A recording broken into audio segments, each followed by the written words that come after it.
Hey everybody, welcome back to the Nerdcast. It is Devin, broadcasting as always live from an undisclosed location in the center of Texas on an incredibly dreary, low energy, just bogged down, gloomy drag of a day. It even took me a long time just to get that out. How's everybody doing out there? Oh man, my day was, I just lied in bed all day, honestly. And it's not like I was like hungover or anything like that. It's just the weather in Austin right now is really starting to get to me. The weather in Austin is really starting to get to me. Like, it's, for the past 3 weeks, it's just been like, maybe even longer, gray skies. Just not one hint of blue sky. All gray. Oh, excuse me. All gray. Rains pretty much every day. May not rain a lot. Sometimes you'll just have like a little spurt here or there. Last night we had some pretty bad storms rolling in. It seems like a really bad storm will roll in like once every couple of days or so, though. Like the kinds where you start getting National Weather Service flood warnings over. That happens frequently now. And they had it last night. I think the flood warning just expired an hour ago. But like, again, it's just been all gray, dreary, and I can't deal with that. I don't deal with that kind of weather very well when it lasts for so long. So I'm in it right now, and it makes me tired. Involuntarily took a nap earlier, and I don't like taking midday naps because they always end up just like putting me in this really weird sort of headspace. Like it just puts me in a bad mood, and not necessarily a bad mood, just like a downtrodden mood. That's kind of the vibe I feel right now, a downtrodden sort of vibe.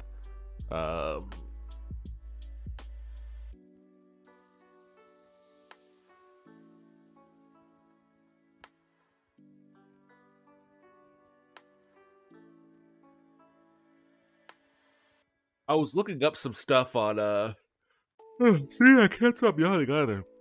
I was looking up some stuff on Shadows of Night. Shadows of Doubt, rather. I gotta figure out why I'm bashing my head against a wall. Aside from the obvious fact that I'm just a dummy. Like, this game is definitely, exposing anyone who ever thought I could be a detective, I could be a private eye. And although this game does also have extreme limitations with how, like, you can communicate with people and, you know, how you can interact with people. Hello, it is me, and I'm in VR. Yo, what's up, VR Toast? How you doing? Welcome back to the stream and all of your VR goodness. It would be pretty cool to play Shadows of Doubt in VR, actually. I am days away. Excuse me. I am days away from closing on my house and being able to move all my stuff over there. And when I do that, I'll have a dedicated space for my Vive back there.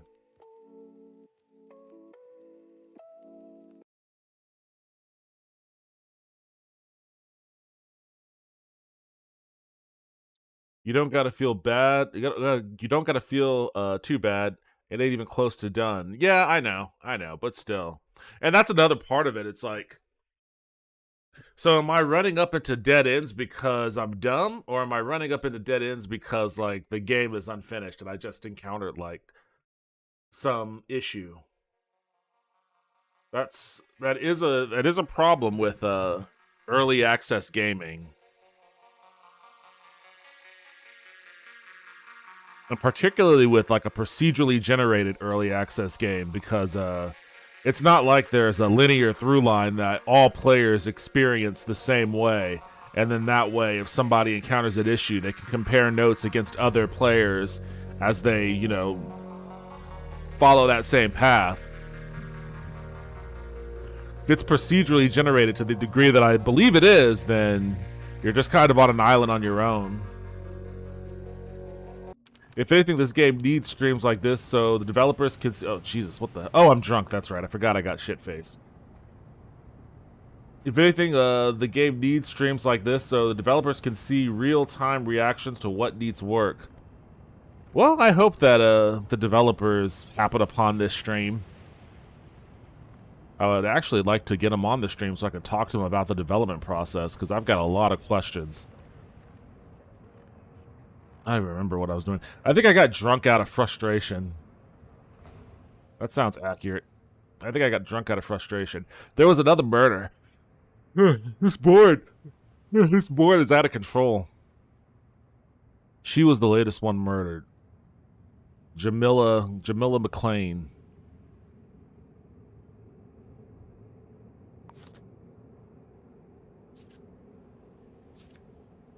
She also worked at Willow and Sons.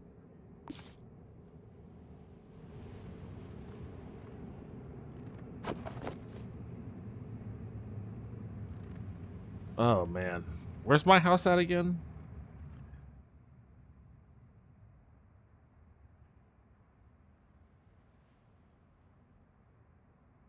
I thought I saved it on my board somewhere so I didn't forget.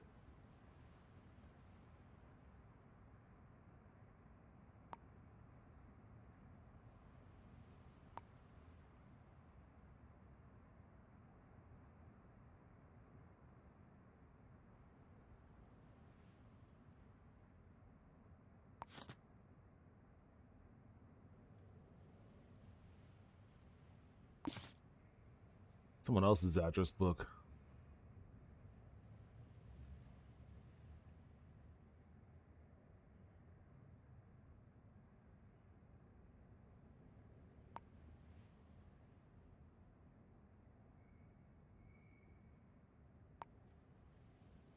I forgot how I found my house.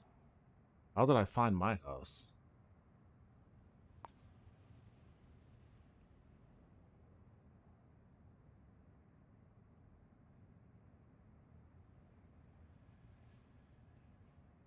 I think I'm in this place.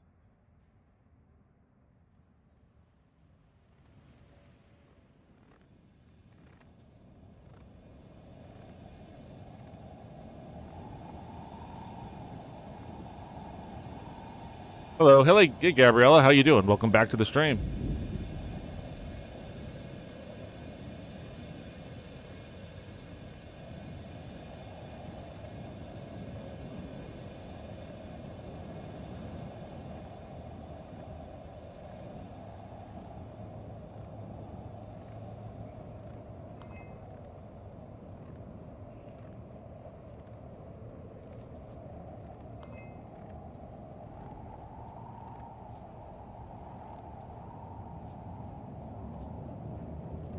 Alright, I think it's this place over here. Oh shit.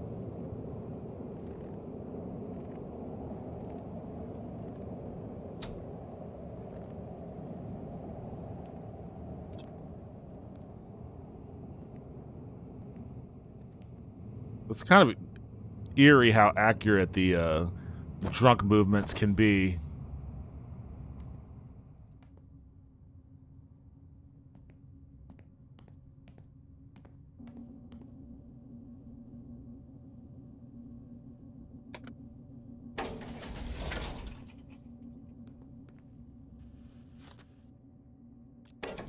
Come on the third floor? I think it's 301.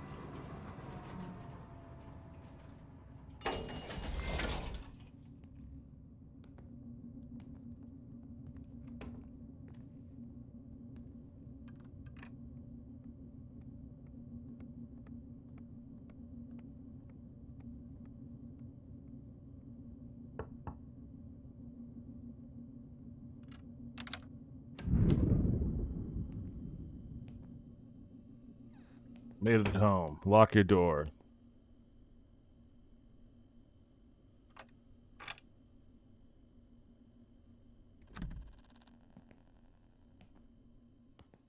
All right, get to bed, buddy. Sleep this off. Let's sleep this off.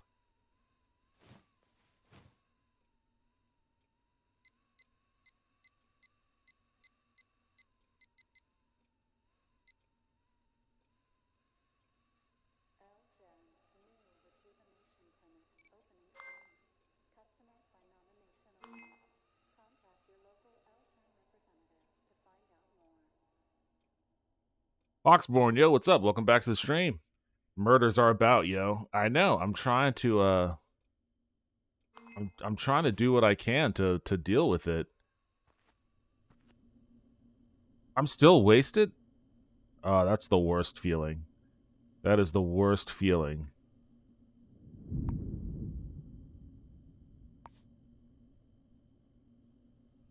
The worst feeling in the world is going to bed drunk and then waking up still drunk.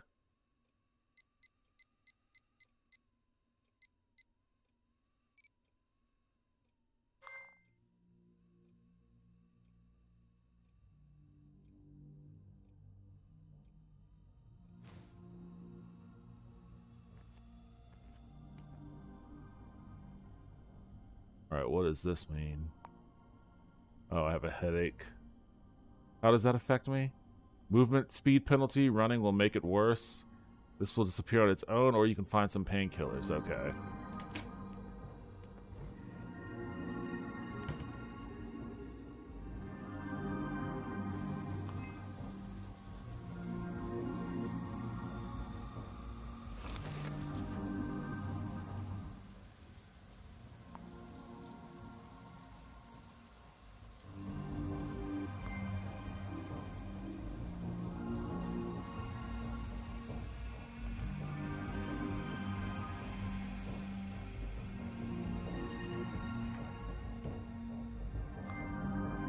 There. I'm clean. I'm dry.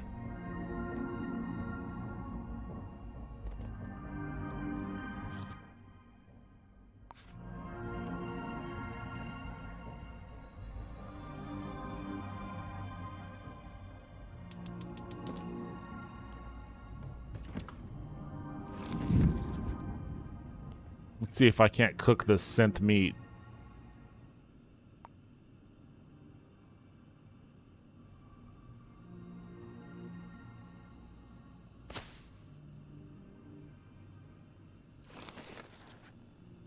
Doesn't seem like...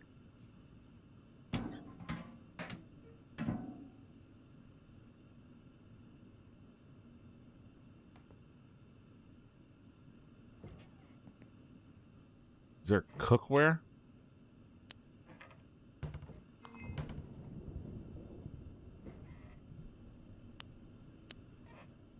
This guy doesn't have a single pan or anything? Alright, fine.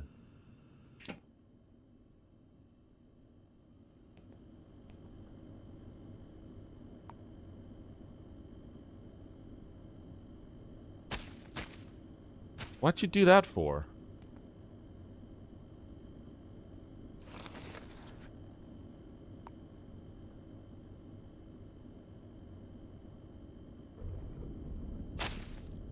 And why is it so bloody and splattery? Jeez.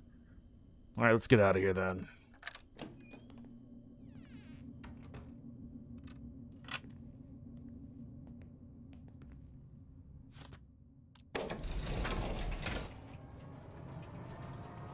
Quick black coffee. I should go, yeah, I should go to that diner anyways. My dude's thirsty a bit. First time chat from Z King 1, 2, 3, 4, 5, 6, 7. Hello there. Hey, what's up? How you doing? New to this game? A little bit. I mean, I've been playing it for a couple of days now. So not entirely new to it, but this is still not that it's any indication of newness, but this is still my first case I'm working here. It's bloody and splattery because someone bought cheap paper towels. I'm spending all my money at this diner. I need to learn how to cook at home here.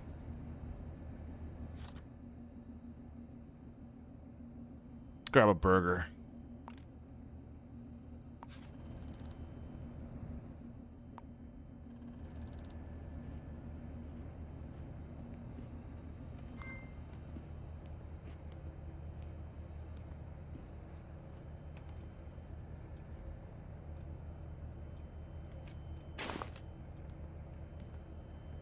Give myself a Coke. Which I've been drinking all day, trying to give myself a little boost of energy here. But, Hasn't been working. Maybe it'll work for my guy in the game better than it works for me.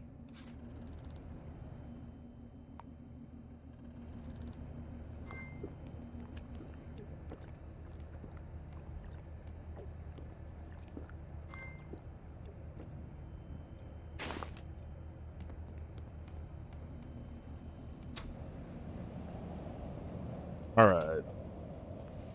Not a bad start to my day so far, even though I guess my day is starting at pretty early in the morning, I guess.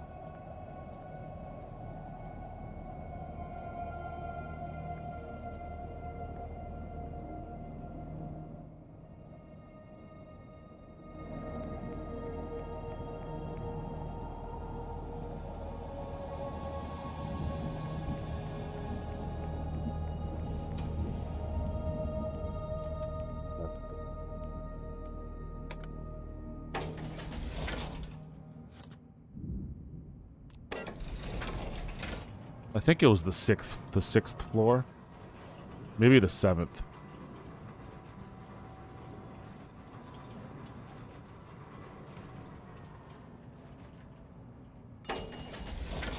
Wait, who are you? Oh, you're that creepy dude.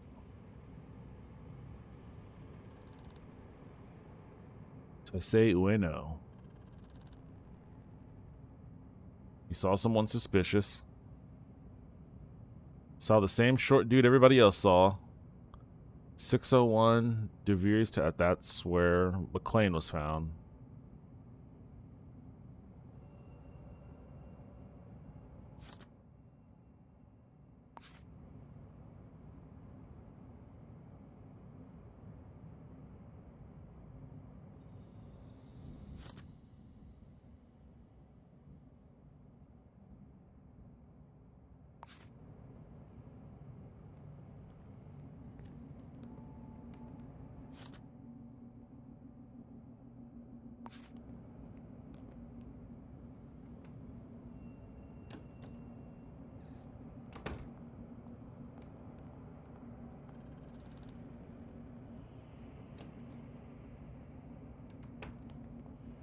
On the right floor? I think no, I'm not. I was one floor below. So they're on the 7th floor.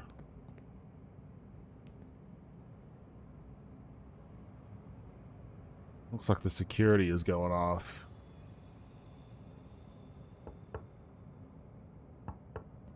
I guess I shouldn't expect anyone to be here at 2 a.m.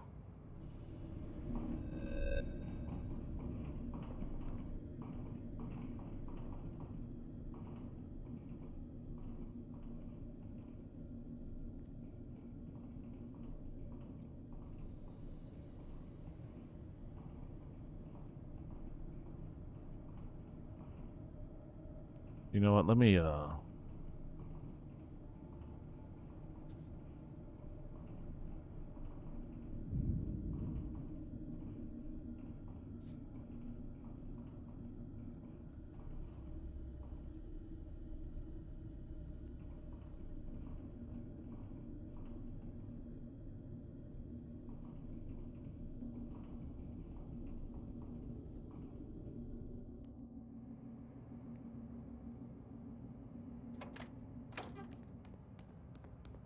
go up above and see if maybe I can get in from there. Oh, but they don't have a vent there.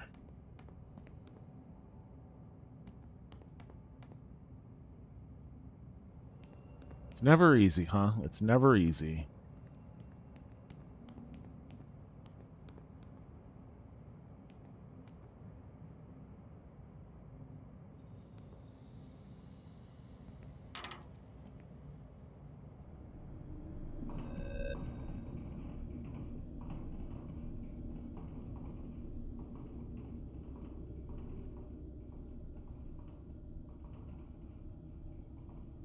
Man, these air ducts make no sense. Okay, here's Willow and Sons.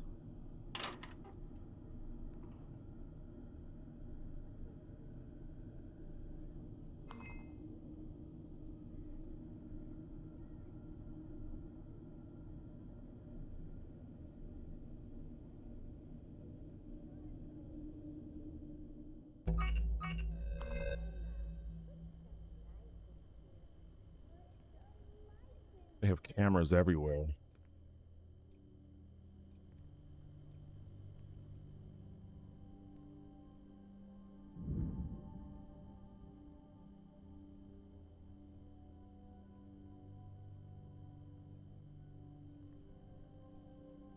If I could get to that door.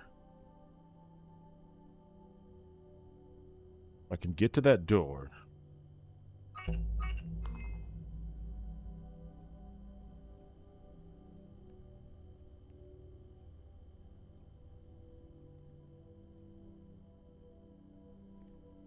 I'll have to run underneath that camera.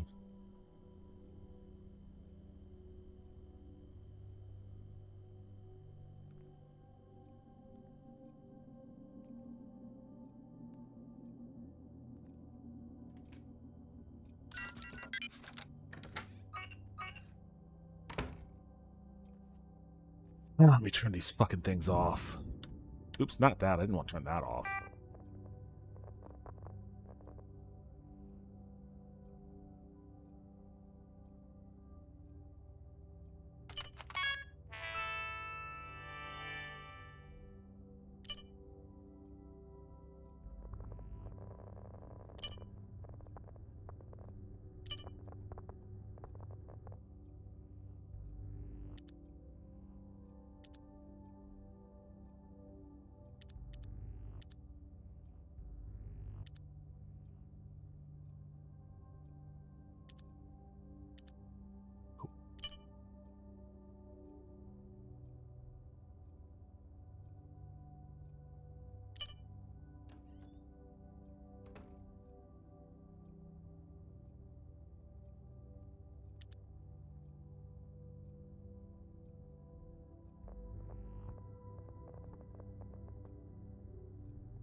There's a little blip here, but it doesn't show anything.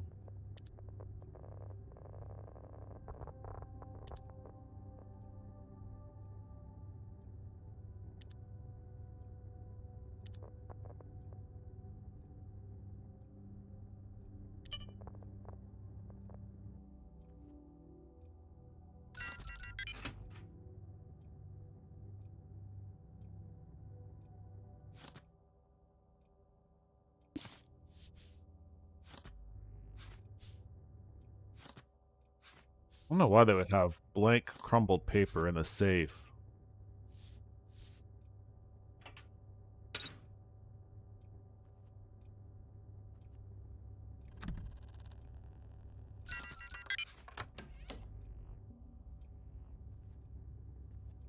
Fuck. I thought I turned all this shit off.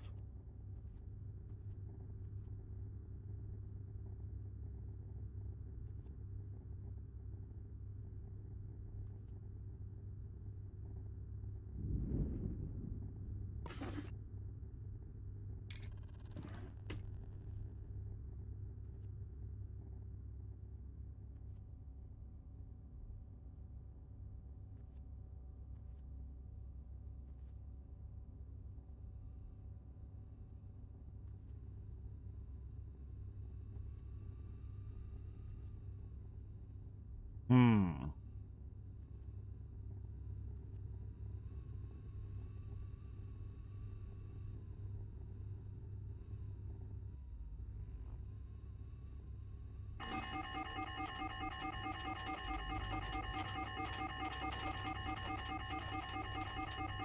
I can't hide under the chair?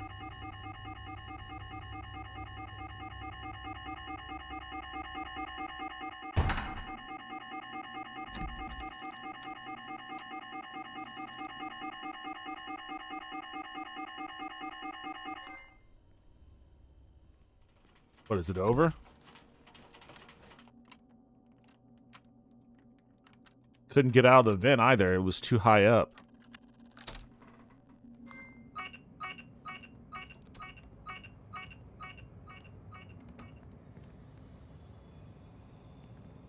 Yeah.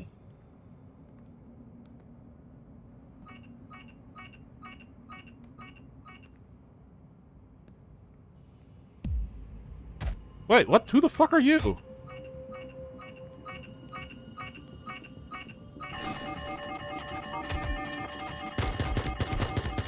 Oh, shit.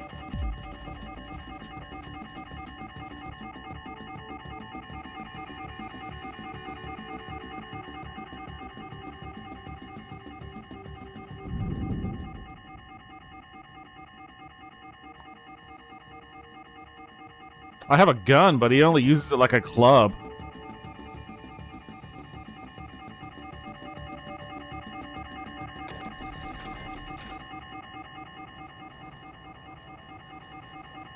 Who was that dude that attacked me?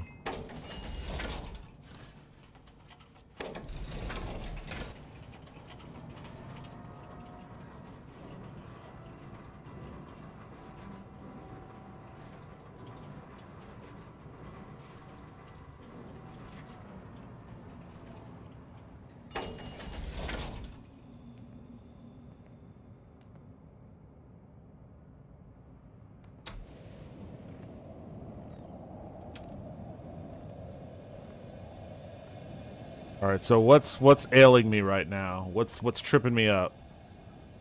Broken leg and bruised. So I need a splint and some painkillers.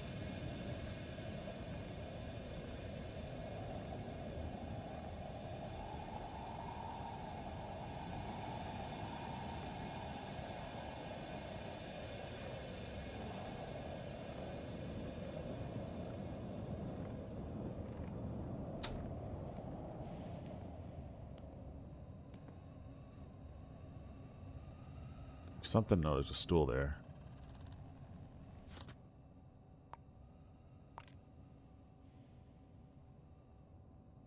Antidepressant.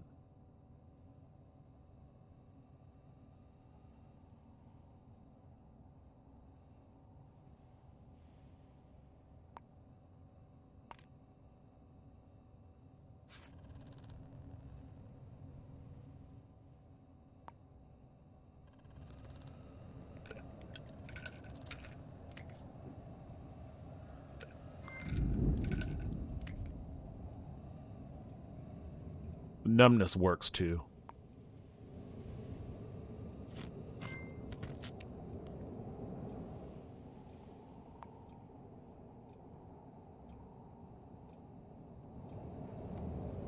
I wish I had a lot more inventory space.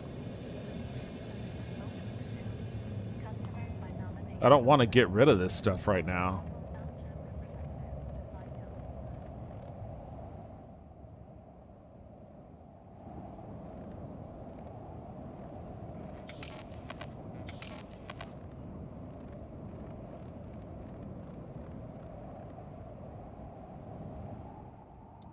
Alright, let me take a look at my board again. First of all, I do need to figure out who this person is.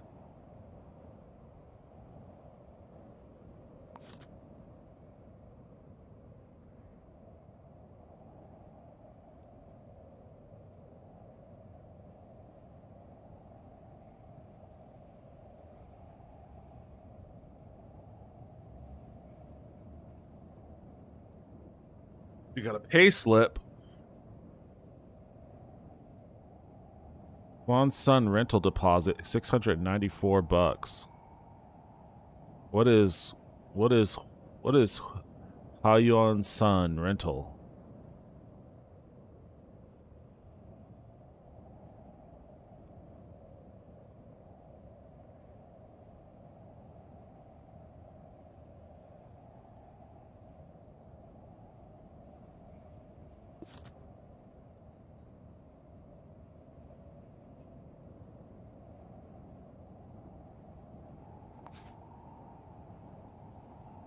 I need to figure out who Nicole Hendricks is.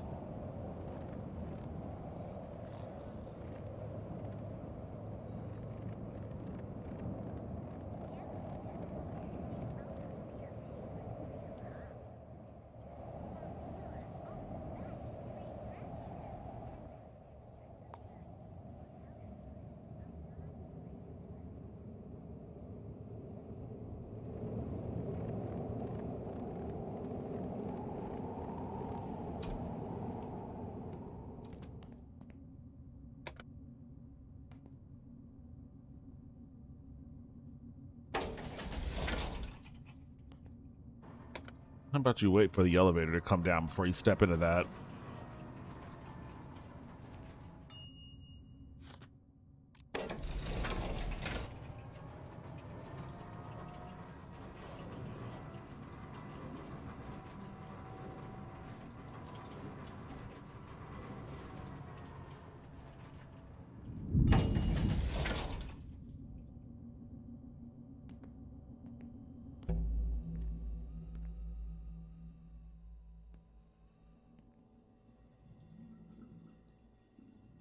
There was nobody standing guard. Interesting.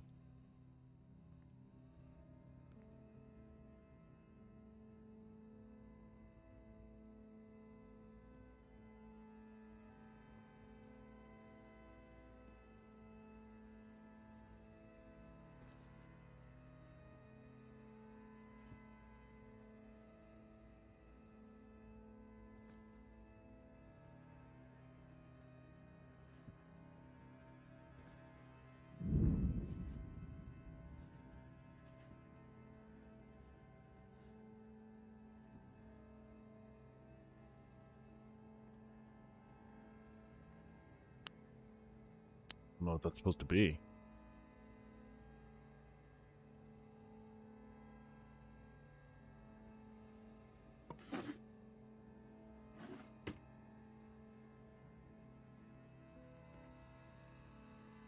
They have a ton of books. It's like a library in here.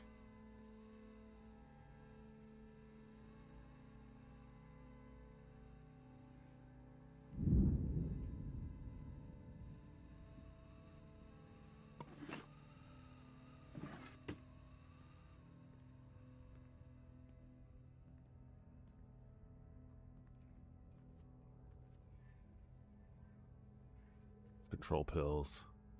Are there any? Is there anything on? That's the videotape I dropped down there. Are there anything on these videotapes? Is there a way to like view them? Syringe.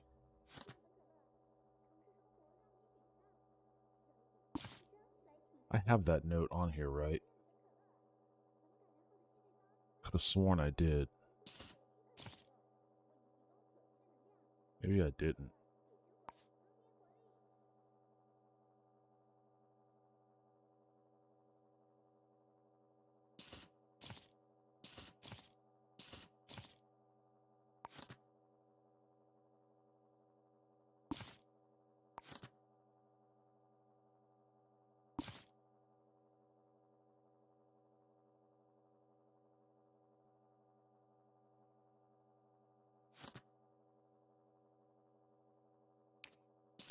Well, I did have it. I don't know where it was at, but I had it somewhere.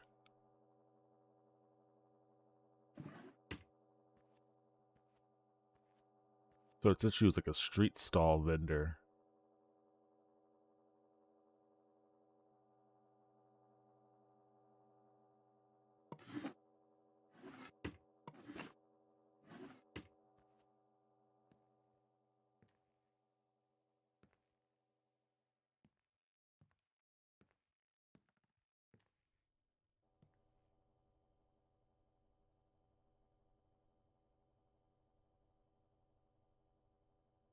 I wonder which street stall.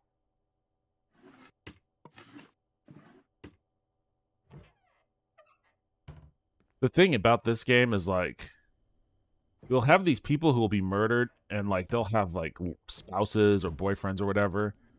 And why is the work rate on though?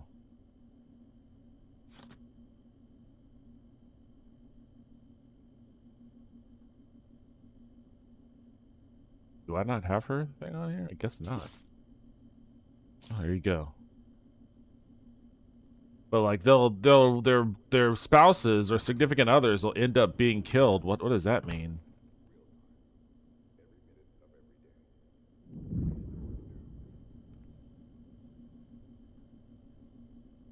Oh shit.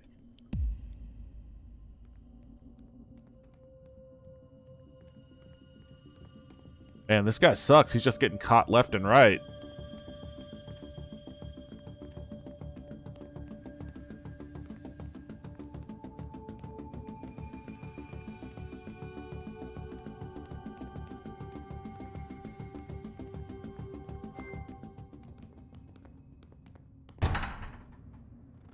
Get out of there.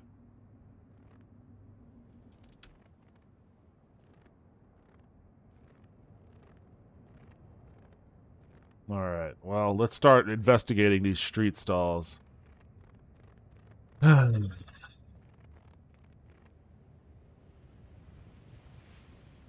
guess there's not going to be much to investigate at 4 in the morning.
I don't even know my own passcode.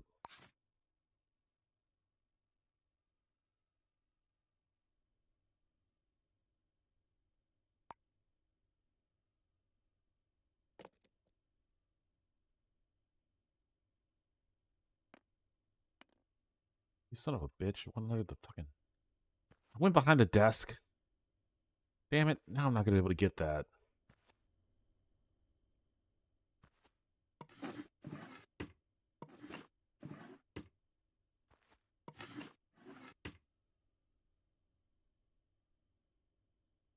Whatever. I was trying to keep it around so I didn't have to buy any more if I needed it, but...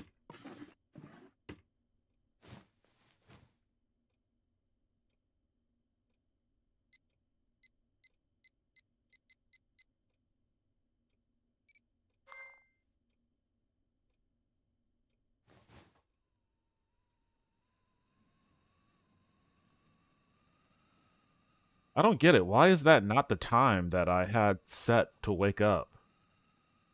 I was supposed to wake up at 1400. Why is it 5:30?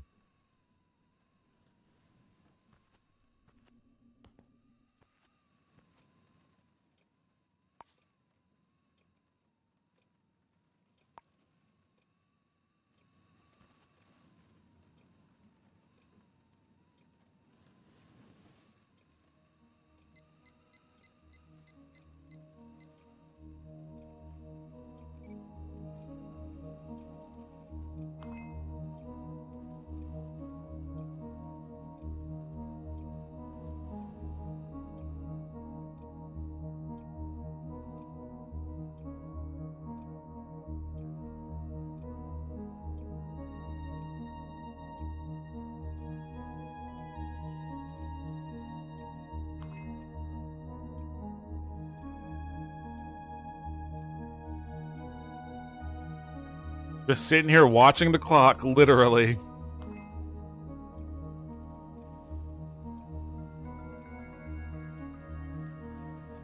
I guess I'll go get some food.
I'm losing all my buffs just sitting around waiting.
All right. Let's see if any of these vendors are open. Might still be too early.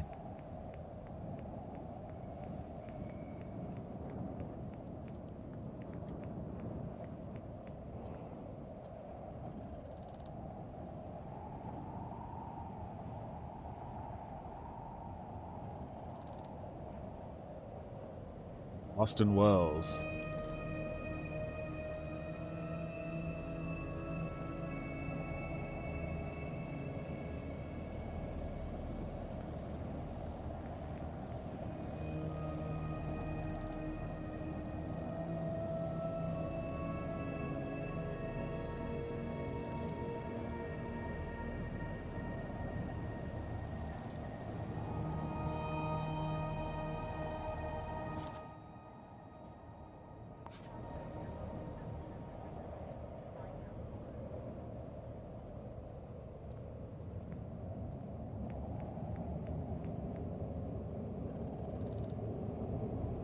Matthew Sylvester.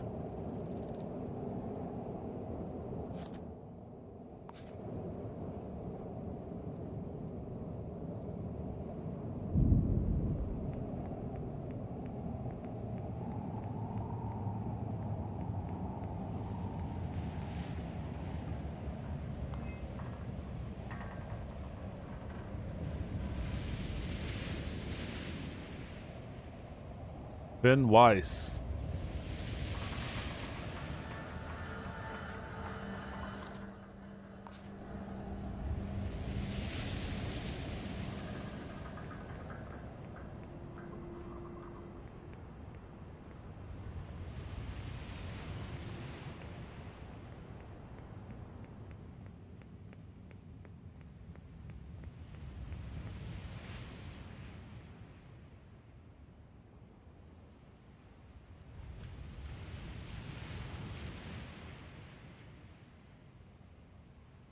They really don't want to give up the name. Augustin Jenkins.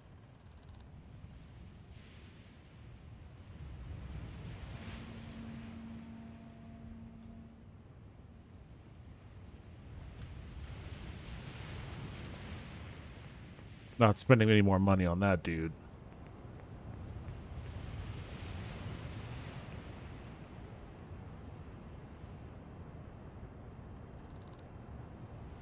Alexandra Olofsson. It's a very diverse city.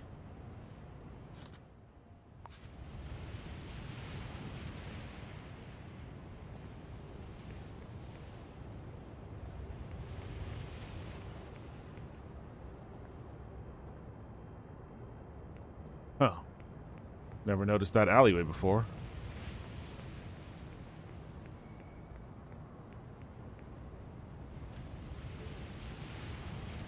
Is this my person?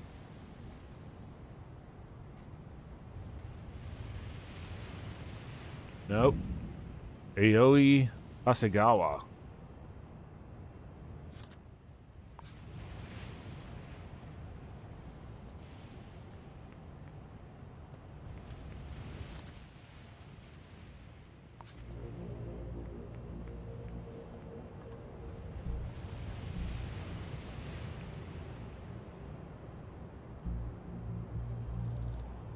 Brian Kennedy.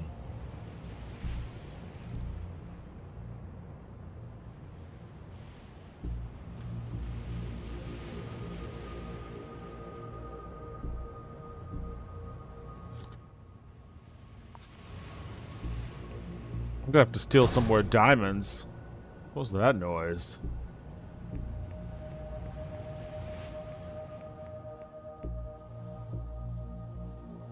Daeun Wan? I already talked to that person then.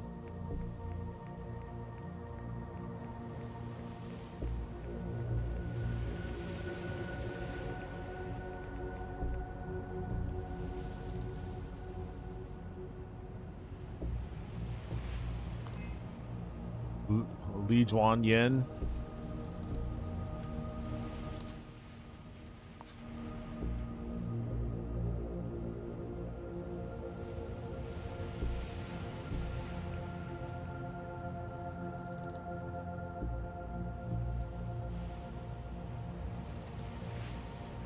Cornell McDonald.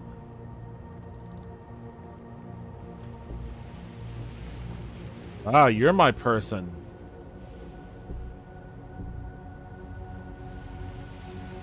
Nicole Hendricks.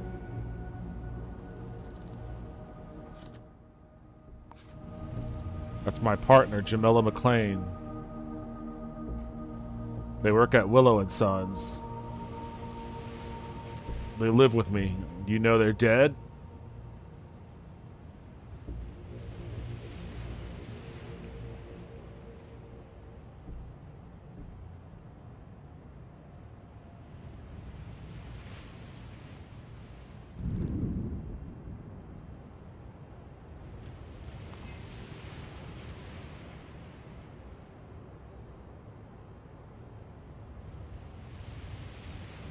Alright, how do I do this?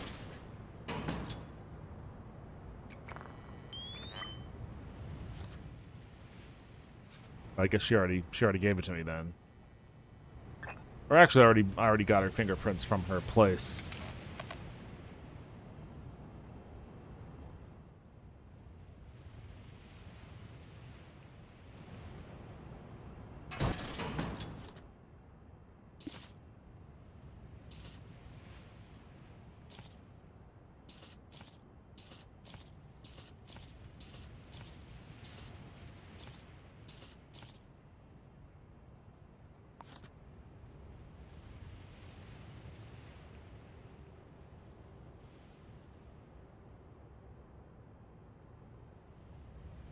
This is an employment agreement between Nicole Hendricks and 601 DeVry Towers. She's working at a stall. What is this employment agreement about?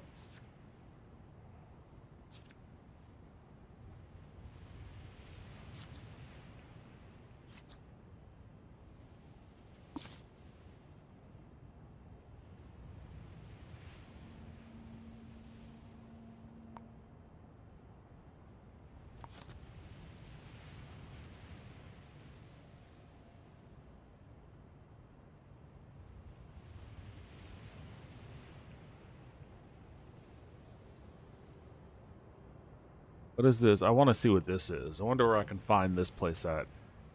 Hue Sun Rental. Wish I could ask her specifically about stuff like that.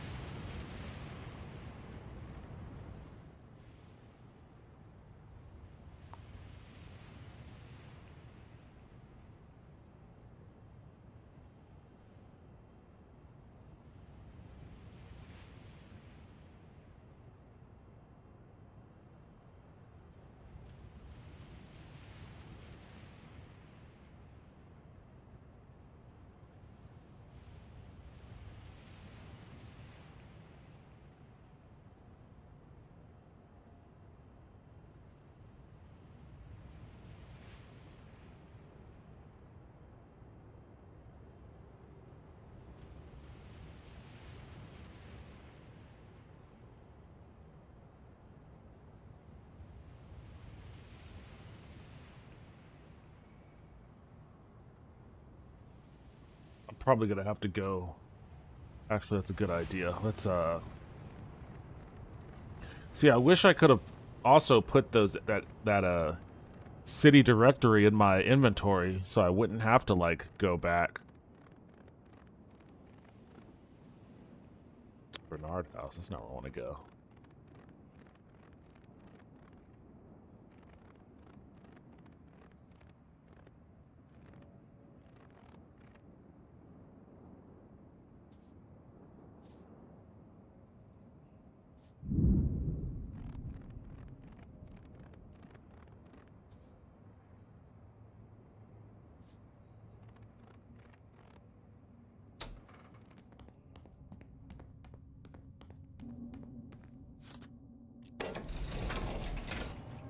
Oh, all right.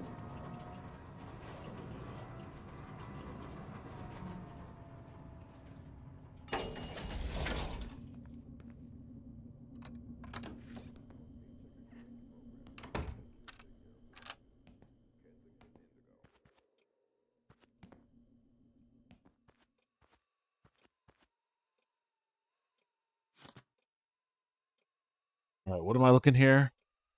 Poe's son. I know I'm butchering that pronunciation.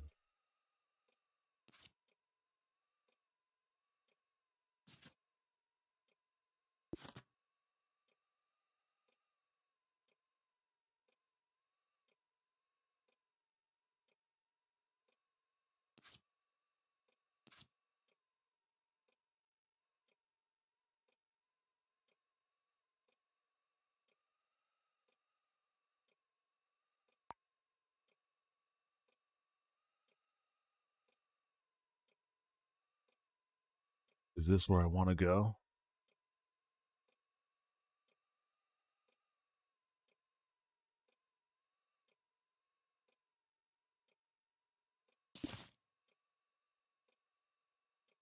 Wish I could pin the city directory, but whatever.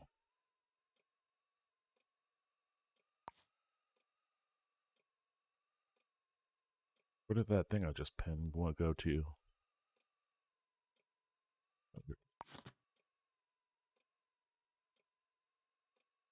901 Bernard House. Let's see if this is the place I'm looking for.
Oh, I passed it.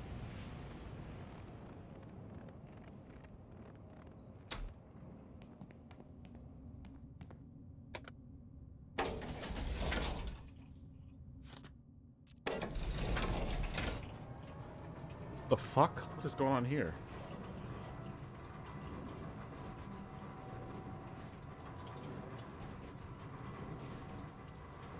Check my phone. I have 17 text messages.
Sorry, I got a lot of missed messages here, so I'm just trying to catch up. I don't know why. It wasn't exactly an action-packed day. There's nothing really going on.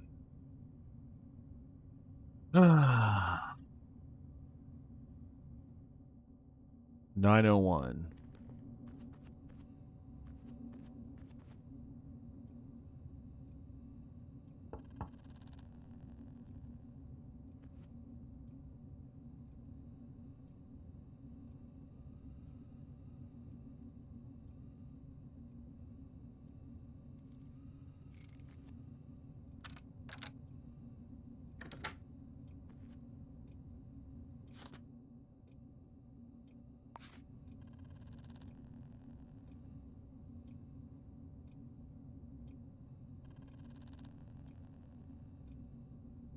Okay, this is the person.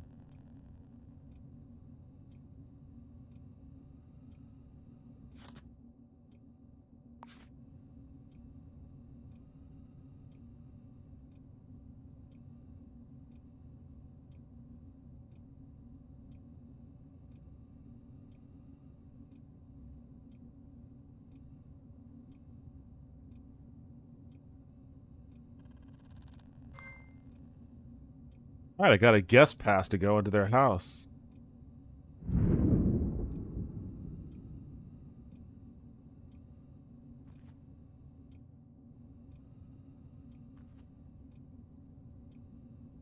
It's gonna require you, getting out of my way, ma'am.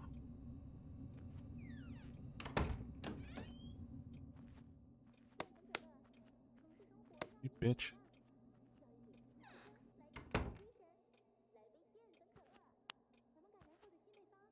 Why is there no light right here?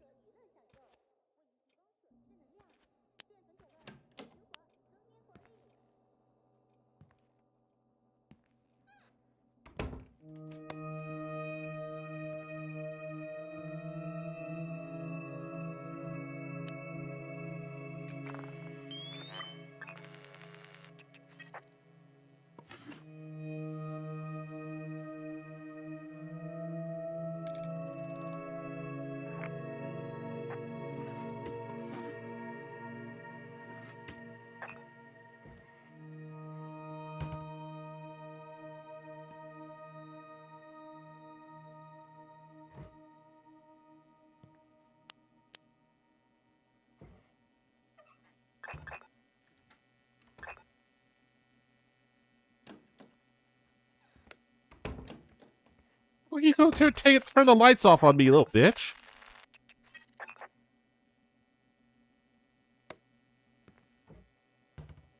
Just walking in here, turn the lights off on me. She's like, motherfucker, I don't see you paying utilities. Don't coming around in here turning on all my lights. Oh, shit.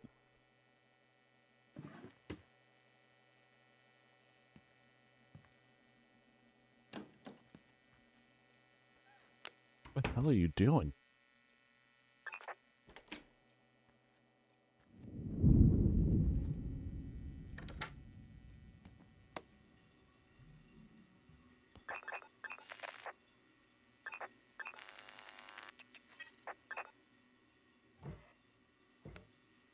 Will you stop turning lights off on me? God damn, that's annoying. I'm gonna turn it off. I'm gonna turn it off. Get out of here. Get out of here before I bludgeon you.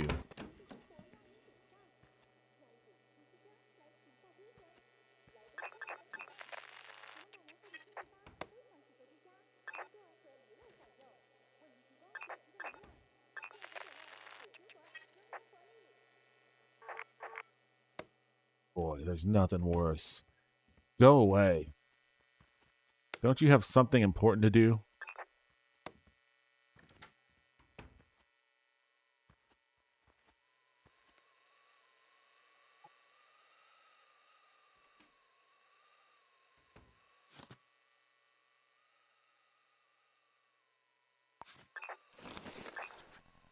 Take your wine.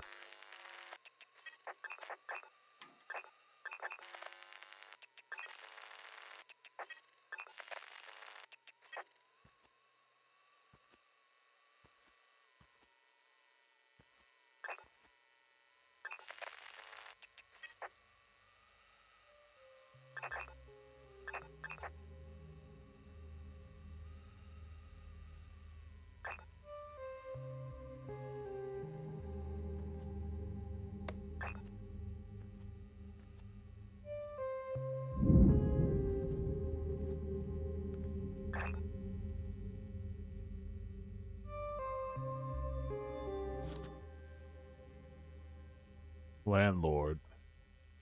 That explains the annoyingness.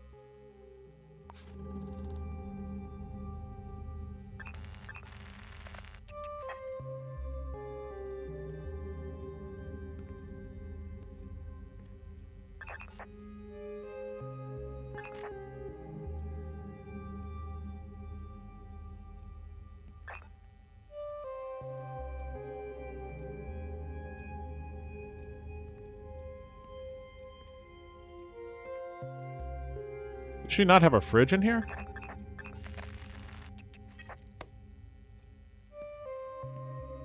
Wow, no fridge. Landlord living like a pauper. Like she's renting out a hotel room.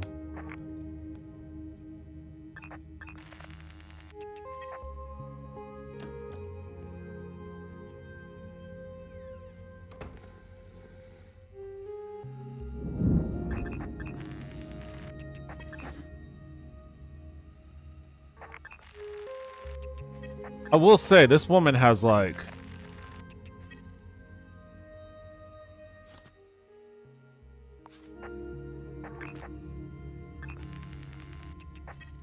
She is, like, incredibly trusting to just, like, let this dude have free roam in her house and then, like, fall asleep.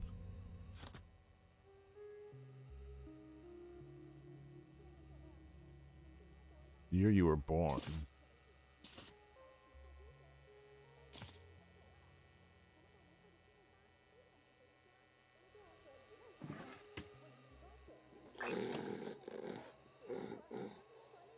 Jesus.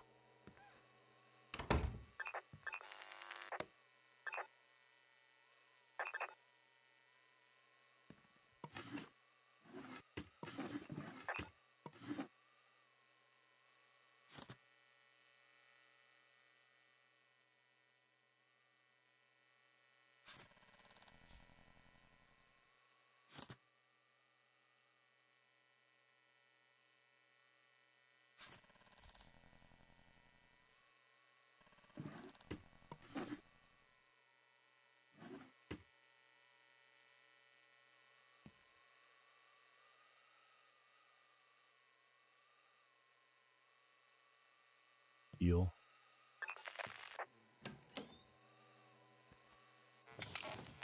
No, wait, no. Don't get into bed with her, you psycho. I don't want you to do that. Not that, like, inspecting her while she's sleeping is any better. You fucking weirdo. Like, I'm gonna inspect you while you're sleeping. Age old? Damn, that's fucking cold. I mean, I'm trying to get an exact birthday out of her, but, guess it wasn't a part of these files.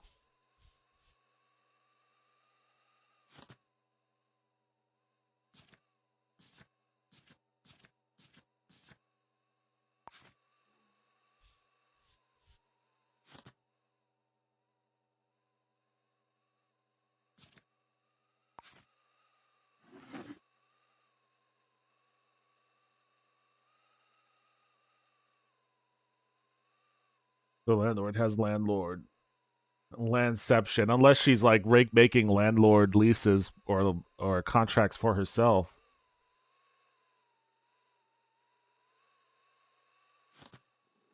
I don't know. She's old, so I don't know what her birthday is. All I know is she's old.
I should rob her. Okay, 2/9 1916.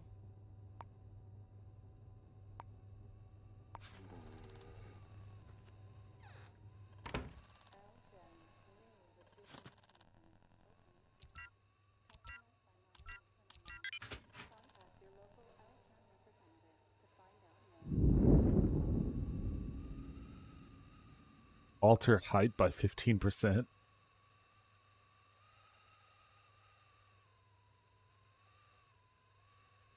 Oh, that one. Increase inventory capacity by 1.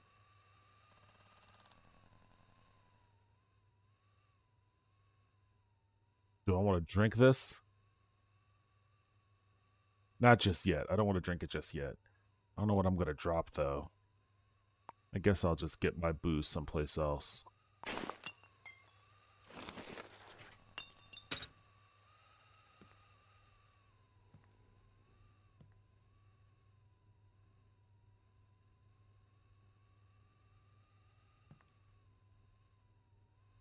Guess I didn't find anything in there. Is that what that means?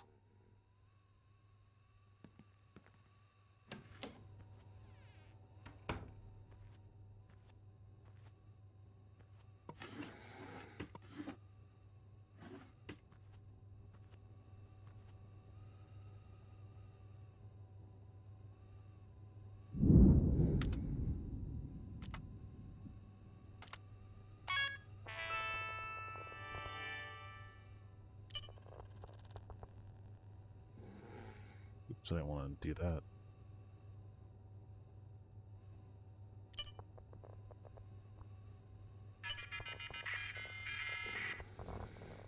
My guest passes is about to expire.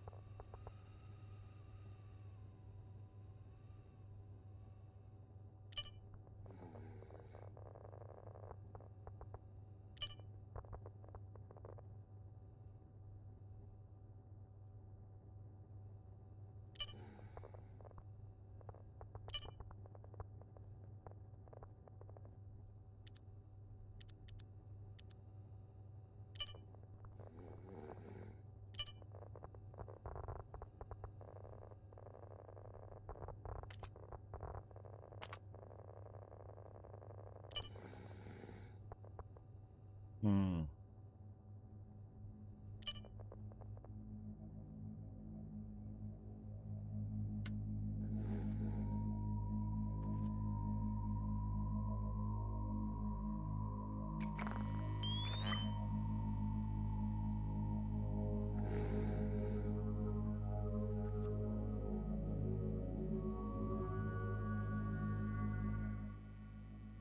Gotta get her fingerprint.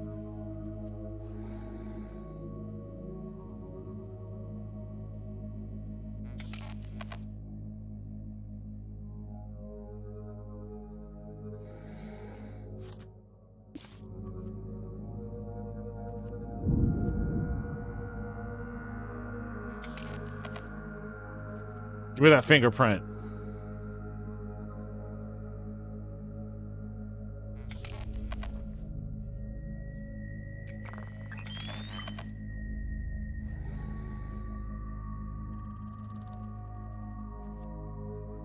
Okay.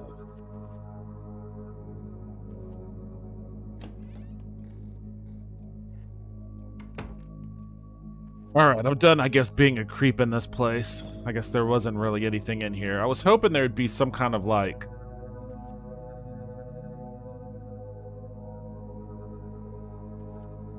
I was hoping there'd be some kind of, like, rental records or something. That might explain why the girlfriend of that victim made such a large payment to this place. Because they don't live here.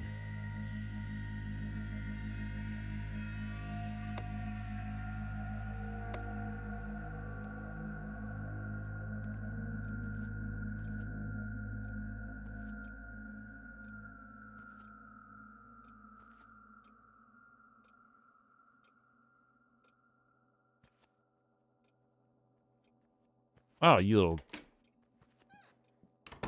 Oh, okay, she's not being annoying about turning the lights off right now.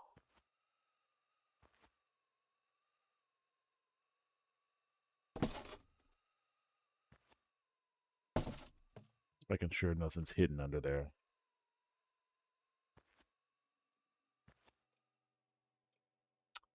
All right, I guess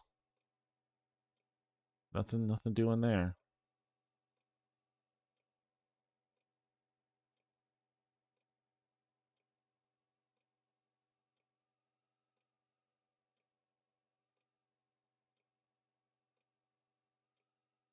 Elliott Genetics, gym membership, Spartan Insurance. She doesn't really have anything other than that other one that jumps out as suspicious.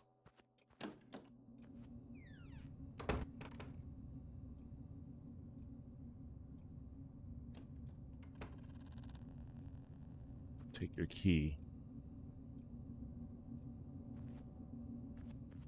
Just in case I ever need it.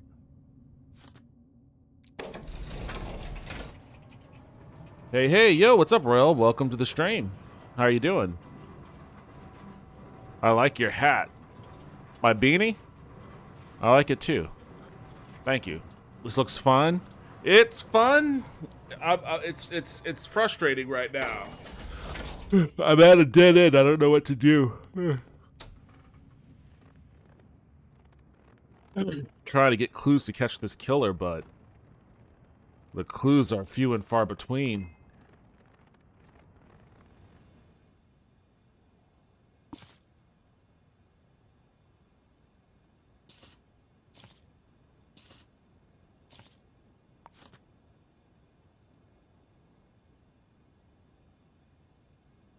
Like, there's something going on at Willow and Son, but it looks good on you. You look great. Thank you. I appreciate that. I'm happy to know that I look great in a beanie, even though Texas doesn't really offer very many opportunities for beanie wearing. I'm okay. How was Rampage? Yeah, I am going to see. Wednesday's going to be a crazy day for me. Wednesday's going to be a crazy day. Oh, I could use the directory in here. Okay, cool. Because close on the house in the day, and then later in the evening, I'm going to AEW.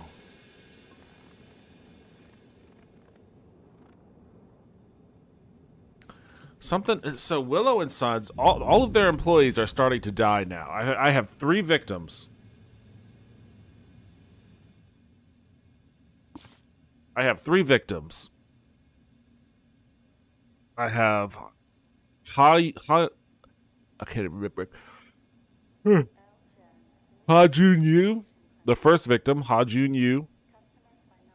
The second victim, Lin Jiang, and the third victim, Jamila McLean.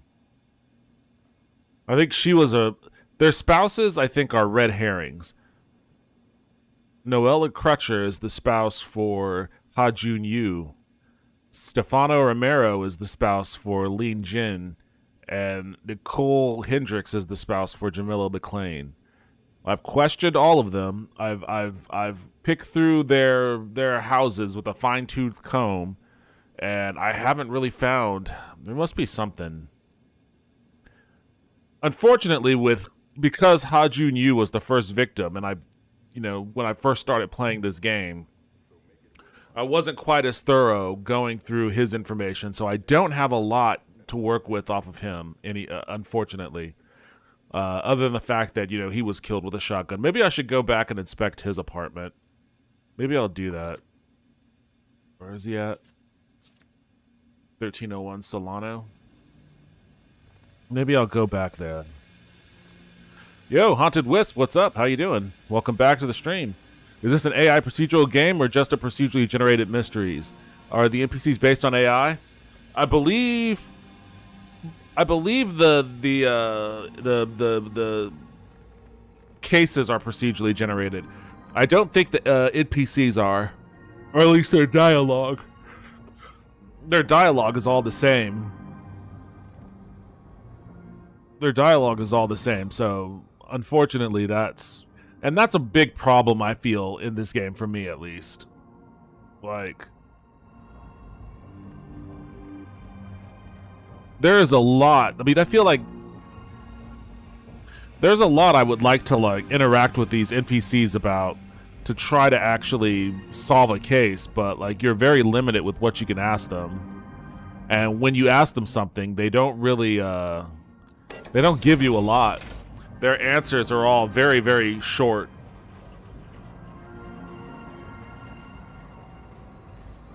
It's a good color on you? Yellow is a good color on me. I will admit to that.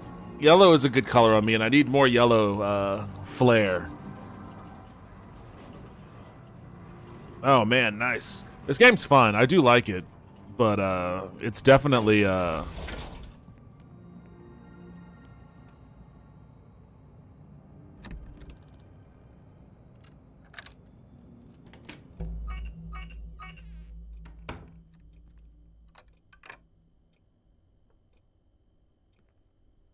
right. Maybe there's something in here. Am I trying to get in here? Maybe there's something in here I missed.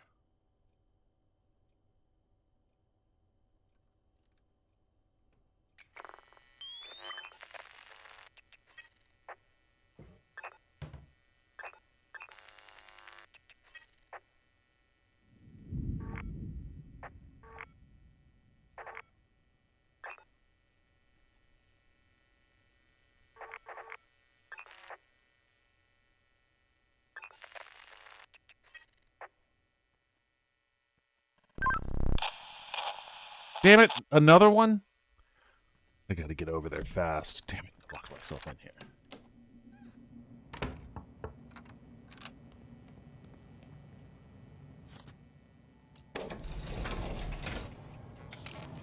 I gotta get there. 302 De Veers.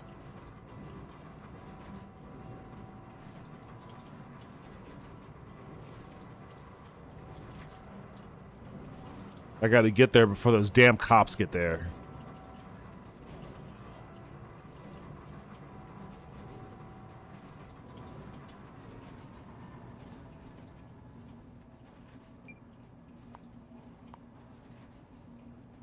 There are just so many murders happening right now. Like, I can't catch anyone. This dude's gonna wipe out the entire city by the time I figure out who it is. I'm gonna find the murderer because the murderer is gonna come after me. Because there's not gonna be anybody else for them to go after. 302 De Veers. Where's De Veers?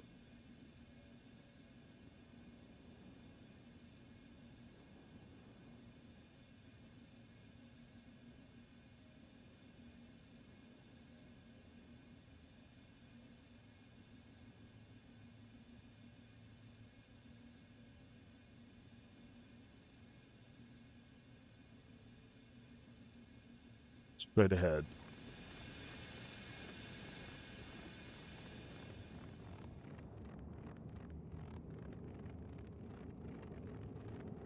Yeah. Yeah, that's true. That's what gives it away.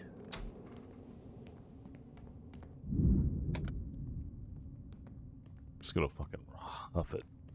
It's 1. It's 2. 3. 302.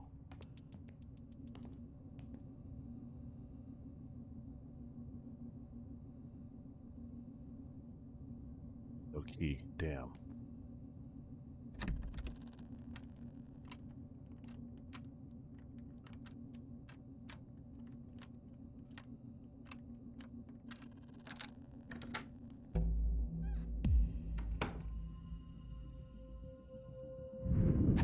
Oh shit, what the fuck?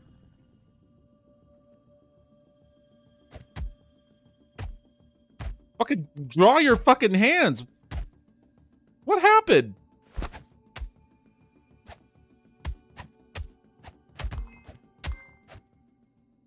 Damn, what the fuck? Who are you? Bitch. Unknown citizen. Well, well, motherfucker. Batman showed up. I mean, albeit a really shitty Batman, but more than you can handle.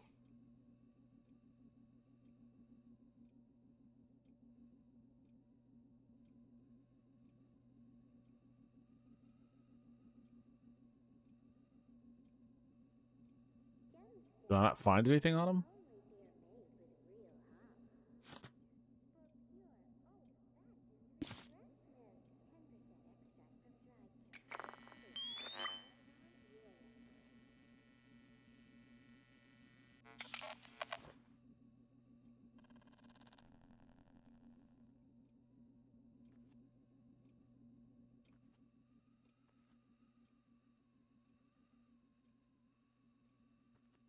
A victim in here? Right here.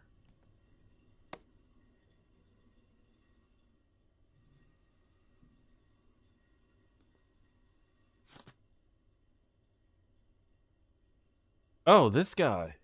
Also Willow and Sons, right?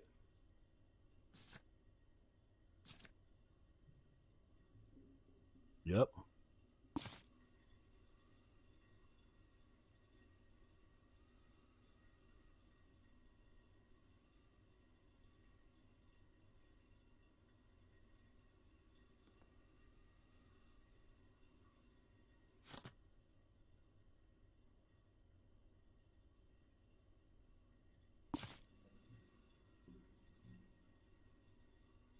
I wonder if the cops are gonna roll in here. I'm at the crime scene. I think I got the killer, but I haven't found a weapon yet.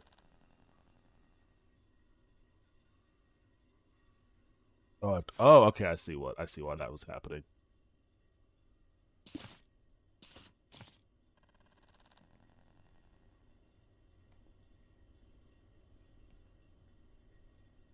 What's up, Suki? I'm trying to find a murder weapon. Although I don't know if I'm gonna find a shotgun in here.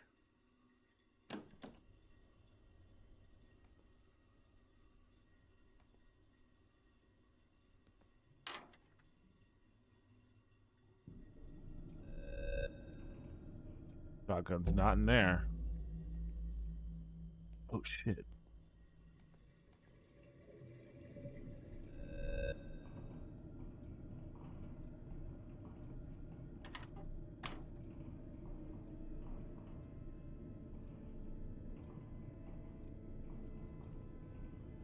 Alright, so the cops are here.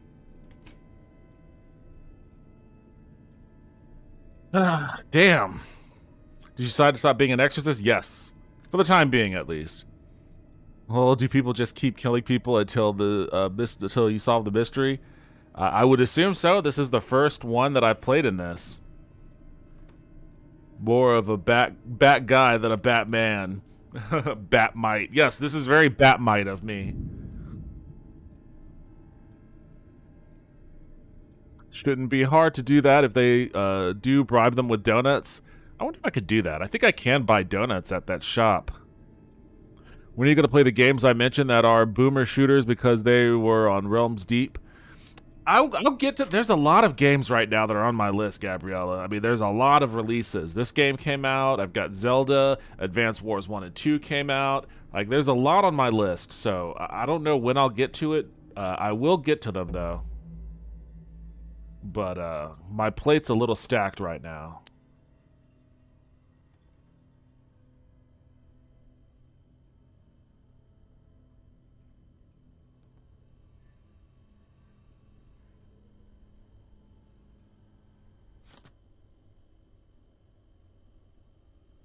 I talked to that guy, Cornell McDonald.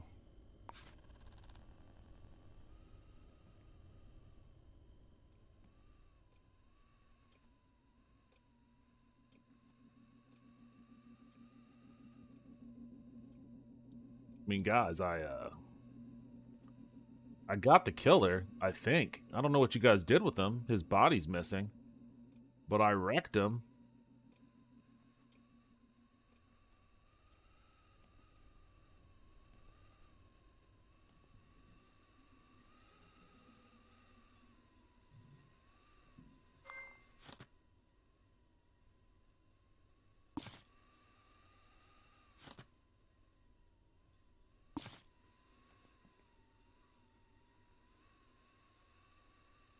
I don't know, like...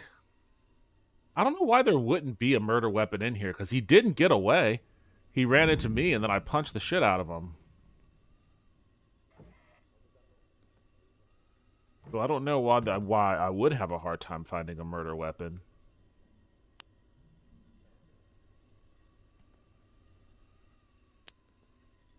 I also don't know what the cops did with his body either.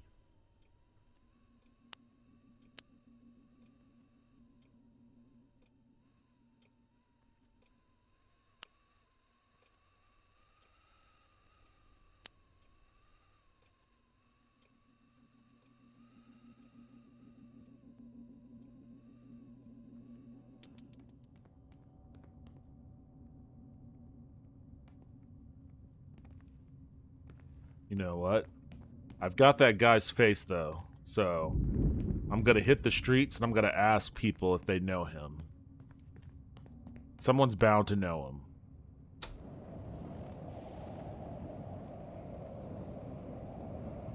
I like donuts. Haunted Taco, welcome back to the stream. I like donuts, too. I could easily be bribed with a donut.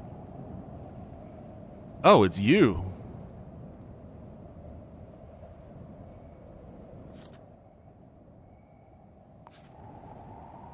I saw them somewhere around DeVry's Towers. Okay, so you don't know that person. Oops.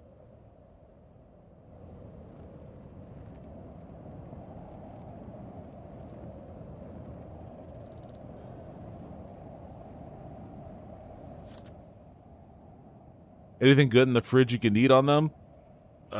In this game? I ate some pork and it made me sick. But I don't know if it's because I didn't cook it or not.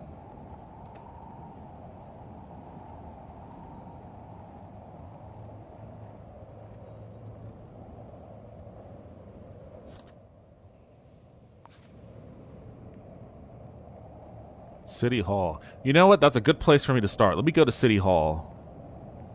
Where is City Hall? Every time I say the word City Hall, it makes me think of Tenacious D. And then that song pops into my head. Playing some Super Mario 64 again. Awesome. At some point, I do want to play that game again. Because, I never had an N64. I was never an N64 person. Even though I did like that game. But I never really got to play Mario 64 the way that I got to play, like, the way that I got to play the other Mario games. Fuck are you?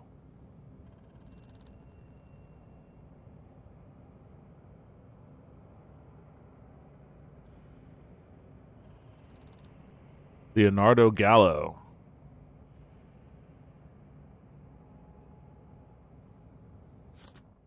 Oh, Leonardo Gallo, do you know this guy?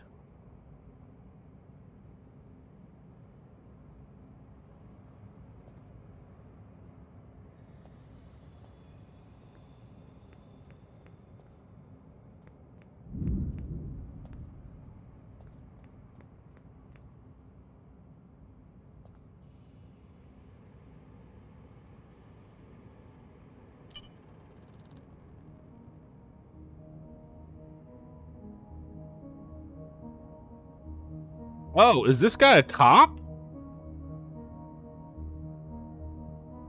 Ophelia Lambricus?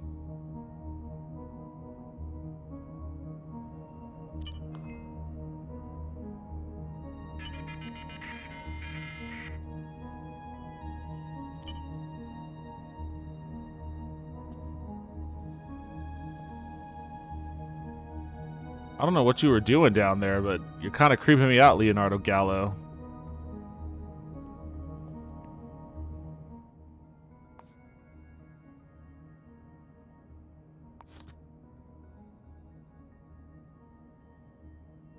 That kind of looks like this person, right?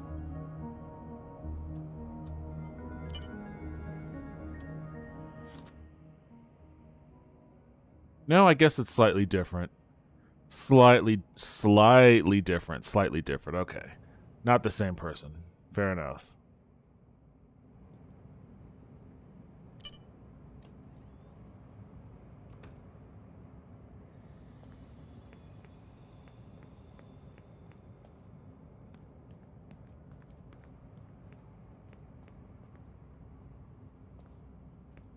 Actually, I don't even know what the layout of City Hall looks like.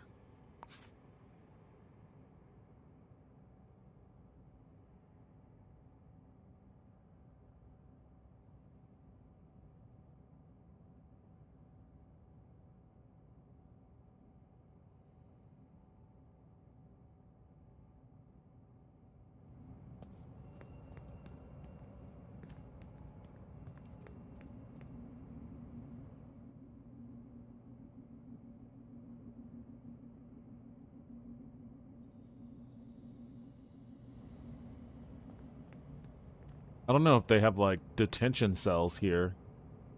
If maybe they took that dude that I encountered and arrested him.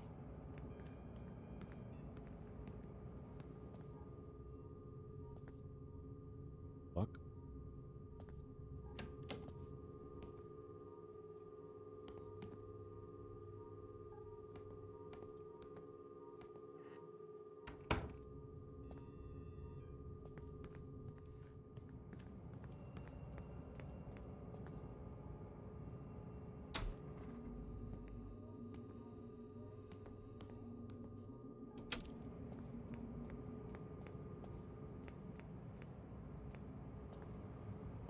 They're all hospitals up here.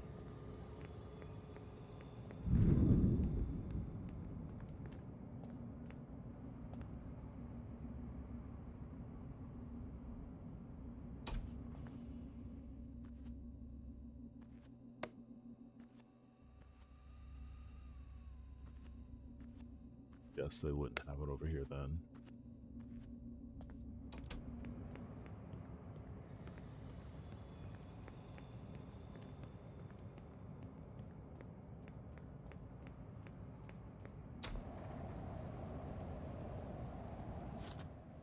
This is back to asking around about this guy.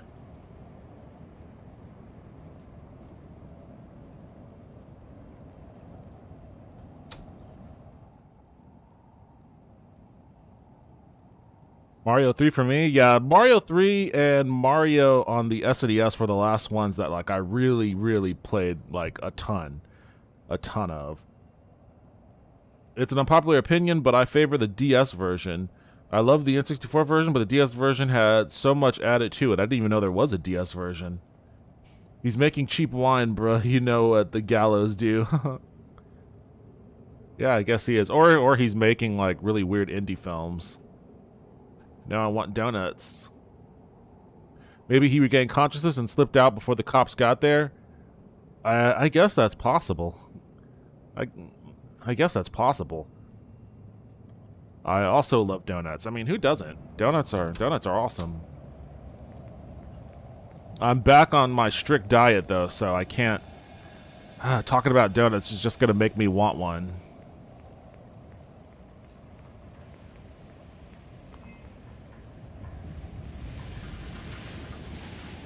I'm wet. Gee, I wonder why. Where's that seedy bar at? Maybe I'll ask around at the tavern.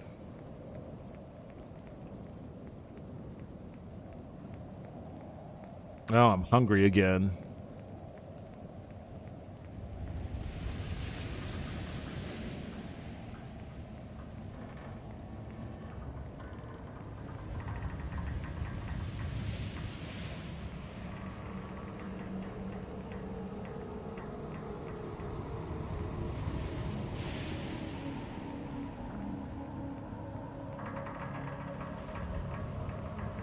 I could use a bunch of donuts. I'm trying to bulk. Eat Popeye's fried chicken. Popeye's fried chicken will help you bulk, and it is very delicious.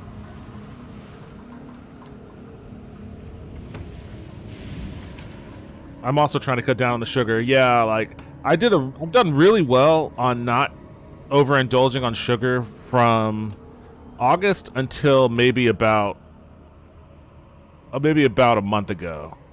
And then I kind of went nuts. Jesus, man. Hire somebody to clean this shit up, guys. Where is everybody?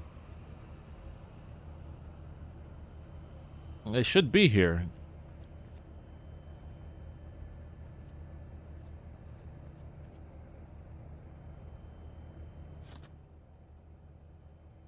Discreet individual. Photography. So, what? I can take, like, random-ass jobs? You could take on jobs around the city for extra cash. Look for these on notice boards near public telephones, especially in bars or diners. Okay, well, shit, that's cool.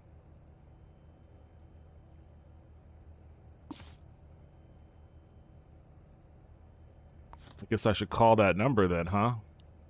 But I've got something else I'm dealing with here. I can't do everything. I'm gonna end up being like, it's gonna be like my Witcher playthrough, where I go right to like the board and just take every single job. And I could use some Uaflex. I don't know what that is, Gabriella. I've had 4 sodas today, so never fear, Devin. I'll eat all your donuts for you. Man, I guess be careful with that. Be careful. Be careful with that sugar intake. It will come back on you. Outsourced arrests required by Z Enforcer Division. Handcuffs require suspect to be armed or dangerous, accept at own risk. Suspect details on acceptance.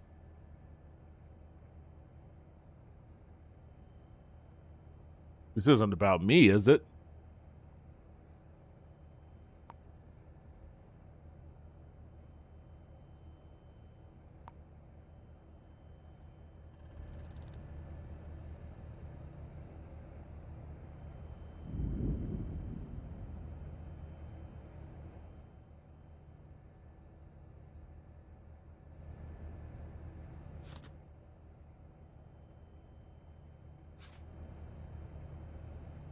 A lot of job listings there. You know what? Let me go back into my menu. I'm on the cutthroat prowler case. Okay, I close that. Close that. I am balls deep on this one. I haven't located a murder weapon. I don't know where the killer lives. Do you have evidence that the place places the killer at the crime scene? I mean, I don't know. I had that one encounter. All I've got is this picture of this dude to go off of. So I guess I need to ask around, and see if anybody is familiar with them.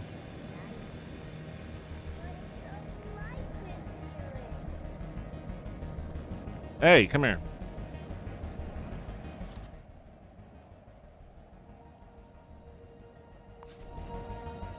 Saw them somewhere around DeVries. Everybody sees this guy around DeVries.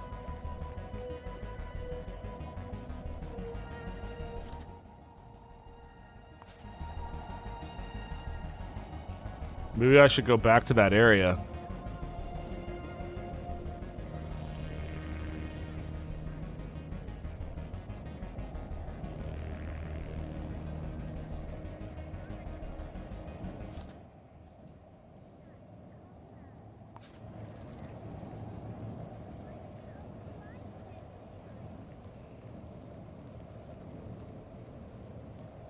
They looked kind of mad about something. I think that was my guy. I just don't know what happened to him after I beat his ass. Where's De Vere's Towers? I'm gonna have to go back to the area.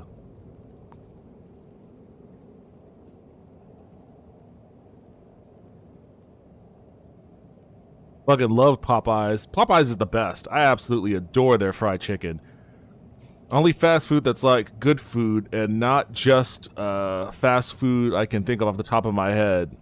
Popeyes is amazing, man. I've not had Popeyes. That is criminal.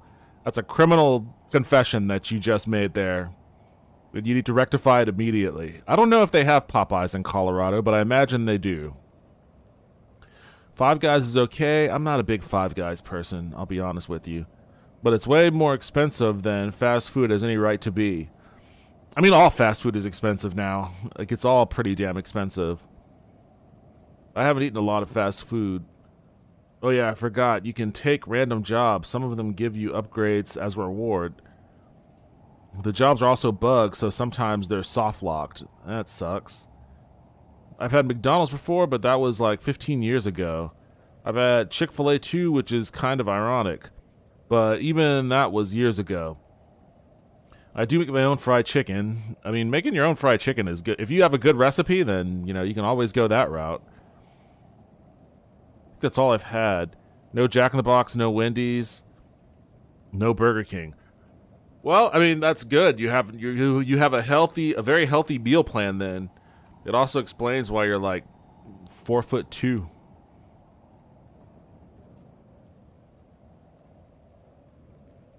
Yeah, I make my own fried chicken too. I made chicken katsu last week. Oh, I love a good chicken katsu. There's a place around here that makes a really good chicken katsu. Ooh, Afflex are what, pancakes? Those pancakes? Chick-fil-A is good. Too bad people want to throw blood on you like you're wearing fur coat when you make a decision to eat out. I think that the animus against Chick-fil-A has kind of dissipated. I think I know more. I think I know more gay people that eat at Chick-fil-A than anyone else, to be honest. Like, I haven't had Chick-fil-A in a while, and I admit that I do like their sandwiches. But my buddy actually found a recipe to emulate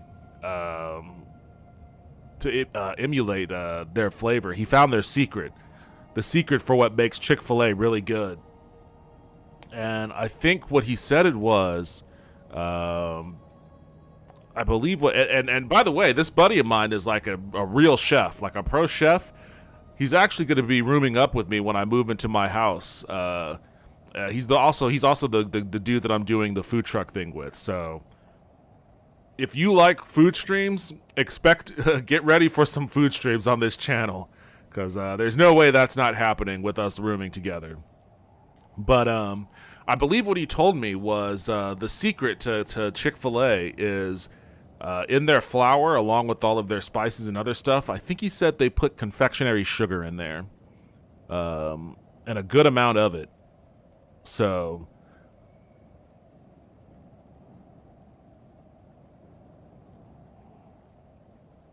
5'1", close enough. I wasn't too far off. I still get pissed at people who eat at Chick-fil-A. And you got an auto mod. What the heck?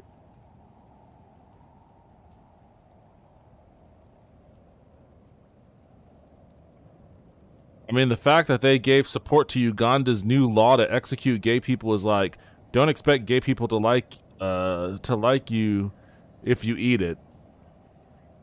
I mean, I think, well, for starters, I think a lot of people just don't really know. They know that Chick-fil-A is like not LGBTQ friendly, but like the details on, who they support worldwide just don't, that news doesn't really get out there. But again, like I said, I know a lot of gay people that love Chick-fil-A, and they're like, we know it's bad, but it's okay. I blah blah blah. And I'm like, all right, well, you know what? I'm not gonna,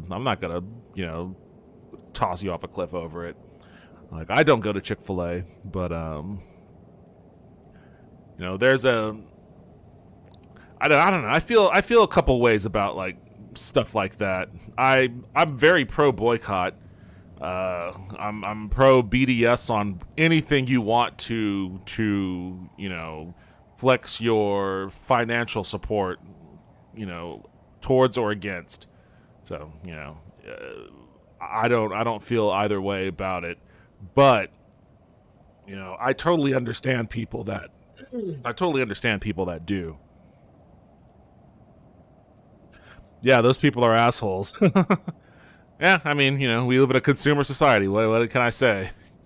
Everything is ingrained. Consumerism is ingrained through every aspect of our being. So, at a certain point, someone's gonna slip. People are human. What can I say? People are human. And if they do load their chicken sandwiches up with all that sugar in their flour, then what can you say? It is, sugar is addictive. It's an addicting thing. There's a reason why most other countries, have a very radical approach to how much sugar content they allow in their goods. We're all addicted to sugar over here. People need their fix every now and then. Which is why I recommend, make your own chicken sandwich, man. You don't have to go to Chick-fil-A. Another friend of mine found another chicken recipe not related to Chick-fil-A. He was trying to emulate Popeyes, and he made a chicken sandwich that was one of the best I've ever had in my life. Like, I know a lot of people don't like to cook, and especially if you're doing fried chicken, it can be a lot.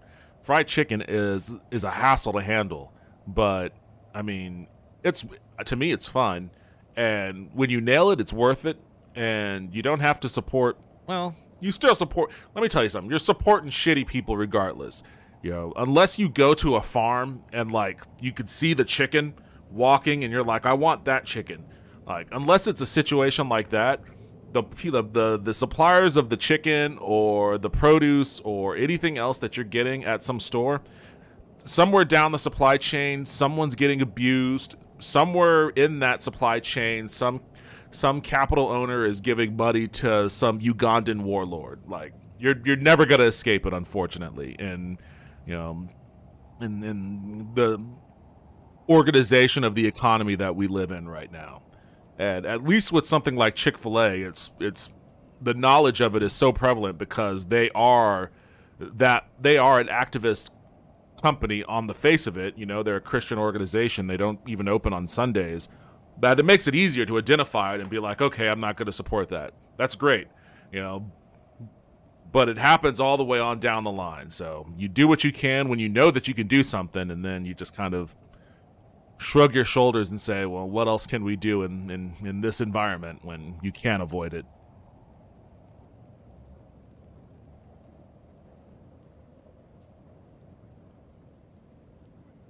I also eat puree shutar candy. Well, not actually. It was just puree cheese puffs a lot. I mean, I like cheese puffs. There's nothing wrong with cheese puffs. I'm not a food snob, though. I don't think you're ever gonna say a type of food that I'm gonna, like, get bent out of shape over.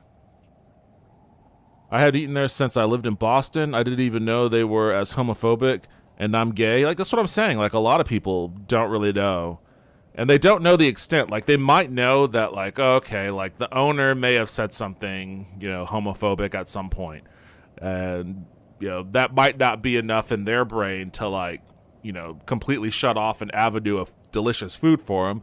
But then they also don't, like, they're not going to take that and, like, go to Google and, like, do an extensive amount of research to figure out, everything that every CEO or CTO or regional director or whatever has said in order to determine if they're going to eat a chicken sandwich anymore.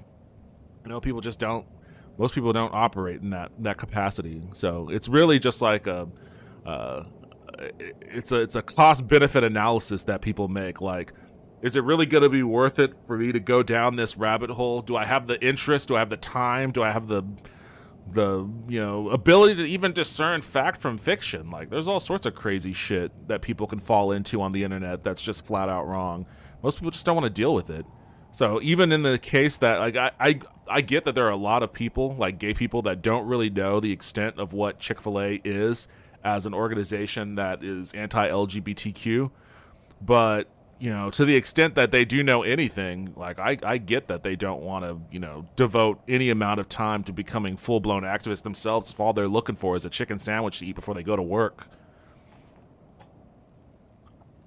I love cooking. That's part of the reason I don't eat out much. Yeah, cooking is fun, but it is a hassle. Like, you gotta really like it. Trying to replicate Popeyes is a good way to make a damn fine sandwich. I agree. That, man, I need to ask him. You know what? I'm going to get him to make that sandwich again on stream. I'm going to get him to do that, because that was a damn good sandwich. Oh, yeah, that's the thing about that phrase. I forget that it's like no ethical consumption under capitalism, but it doesn't mean don't worry about it, just buy products. It's more about the fact that you have to get food and have to buy clothes, so you will inherently end up having to support something awful. Yeah, you can't escape it when you have an entire society that's dedicated to, the organization of the economy being structured under capitalism. And not just normal capitalism either, like crazy far-right anarcho-capitalism. It's basically what we're living under right now. But the part people forget is that you don't have to eat at specifically Chick-fil-A or buy that damn transphobe wizard game. Like, if you know 100% that purchasing one thing over another will cause way more pain and you still do it, that's on you. Well, I think that the this subjectiveness here is the way more pain. Like, how do you quantify way more pain when you're talking about, like, because that's kind of the pernicious thing about it. Like, it's kind of like adding the weight of a life or death decision onto the action of just eating a chicken sandwich, you know. And it's like, it's easier to convey that message if it's something that's as stark as, like, you know, don't donate money to the drone strike Yemeni weddings for fun fund. You know, like, if there was a drone strike Yemeni weddings for fun fund, then I think people would, right on the face of it, be like, you know what, I'm not going to donate any money to that. That seems wrong and evil, you know. But if it's like, you know, buying something fun because, you know, people go to work every day, they grind their asses off. A lot of people are living paycheck to paycheck, barely making ends meet. They're trying to find some semblance of joy in a society that has completely crushed all avenues into, you know, obtaining the quote unquote American dream, life, liberty, pursuit of happiness, all that sort of shit. You know, all of that's been blown away as a fraud. So, like, any semblance of all of, like, joy and pleasure that they could get from this world that's, you know, at least obtainable to them, they're gonna try to get it. That's why, I mean, it's you know, literally enjoying their treats. You know, Chick-fil-A is a treat to people. Like, you know, I'm gonna reward myself for having to deal with all this bullshit by eating something that I think is delicious. You know, and I know that's delicious. And maybe I know that, you know, to some degree they're homophobic. What degree that is, I don't know. But again, it's not on the face of it drone striking a Yemeni wedding for fun fund. It's eat a sandwich and feel good about yourself and not be hungry for a little while, you know. And, you know, people make that calculus. And same thing with the Harry Potter thing. Like, it was no surprise to me that game sold as much as it did. It is not because everyone loves hating trans people or whatever, or transphobic, or, you know, it's not because people don't care about transphobia, or they don't care about, most people don't pay attention to, you know, the specifics of J.K. Rowling and the shit she said on that subject in the past. And they grew up watching Harry Potter movies and reading Harry Potter books, and they wanted to pretend to be, you know, in the Harry Potter world. They wanted to go to wizarding school. They wanted to be a wizard. You know, there was never going to be an opportunity for that game to make anything less than $1 gazillion. And, you know, again, escapism. People wanted to jump into that world. And I understand that. You know, I understand it. It doesn't, I mean, I didn't play that game for several reasons, not the least of which being the J.K. Rowling thing, but also just the fact that I don't like Harry Potter in general. But, like, it didn't shock me that game still sold gangbusters. And if anything, like, the harassment campaign around it, I tell people this, like, if you want something to fail, pay no attention to it, and strive to pay no, and get others to pay no attention to it. Like, harassment campaigns, like, more often than not, that doesn't work. Conservatives have taught us that day in and day out. Whenever they break their Keurig machines or burn their Nikes or whatever else they do, and then you see, like, you know, those companies, you know, continuing to, or even accelerating their profit making abilities. Like, fighting capitalism within the framework of capitalism is a doomed plan. It's a doomed ordeal. Like, you're not gonna win. You're not gonna win. So, like, all of that sort of stuff, like the consumerism battles. And that's really what it's all a battle within consumerism. I don't put a great deal of weight onto them. Like, yeah, BDS is fine. I support it. That's fine. But if it's all still functioning within the framework of consumerism, then it's gonna lose in the long run, in my opinion.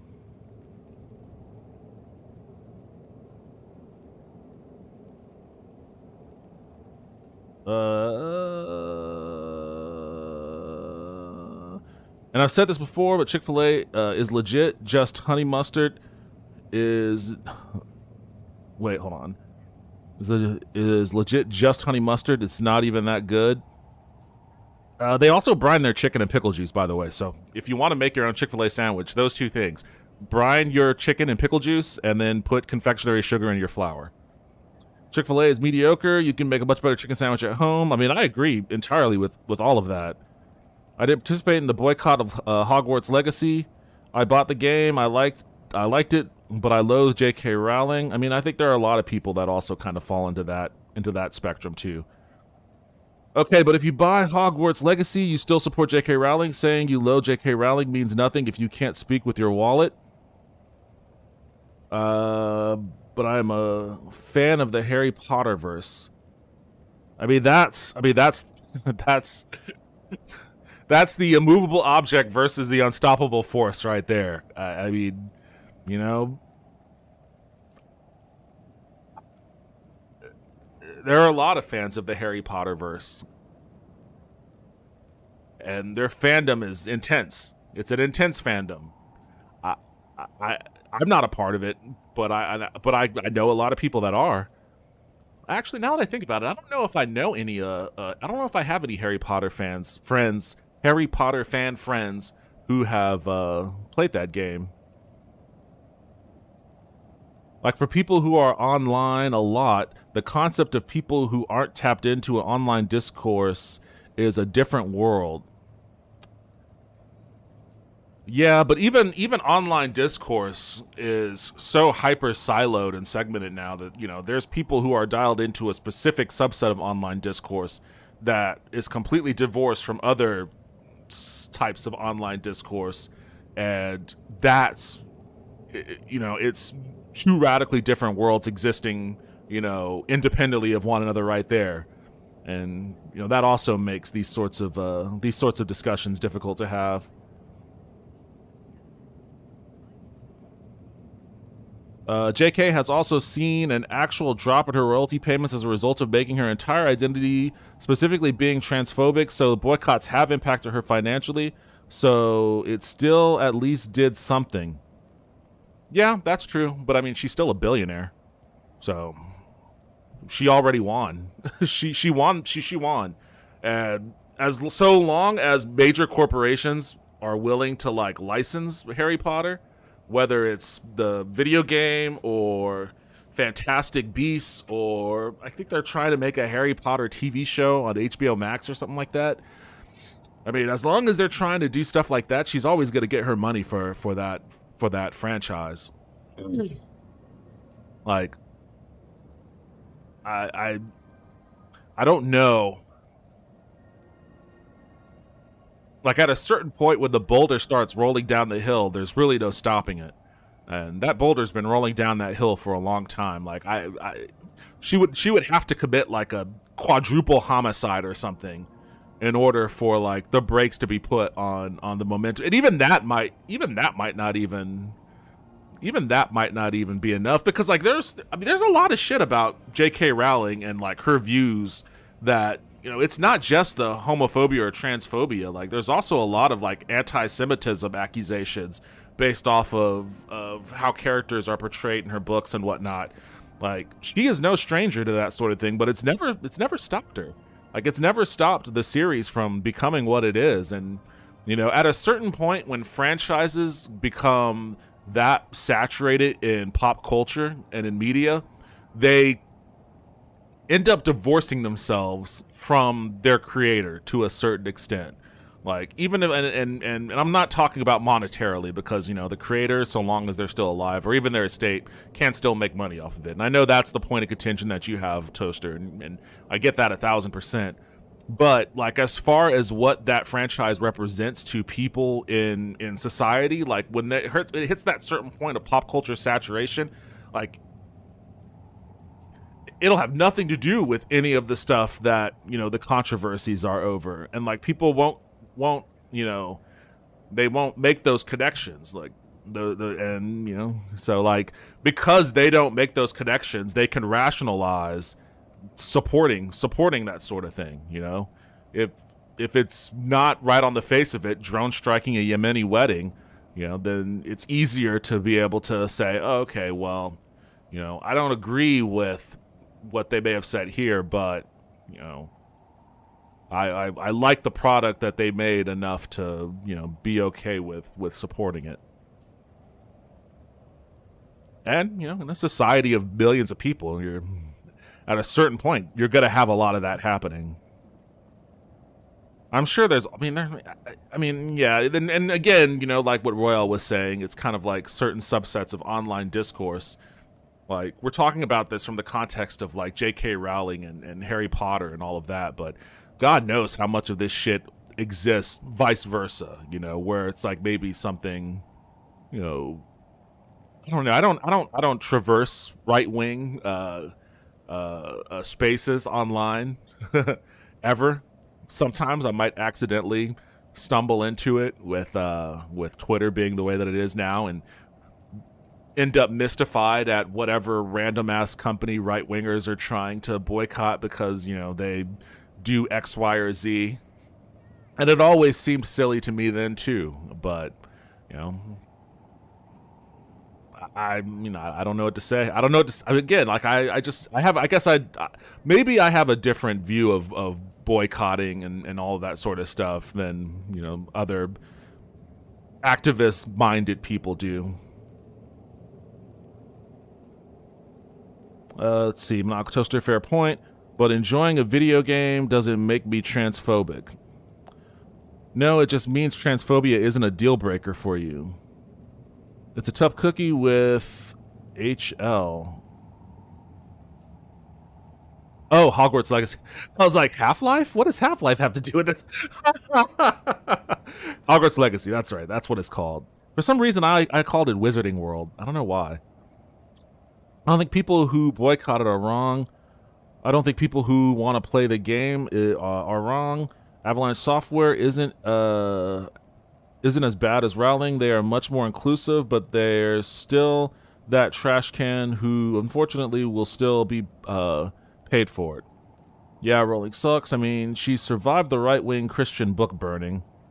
Well, I mean, yeah, that's kind of a statement of its own right there. Anti-Semitism is baked into the core of Harry Potter. It's not just JK's tweets. Harry Potter, at its core, is built around her morals, which are horrific.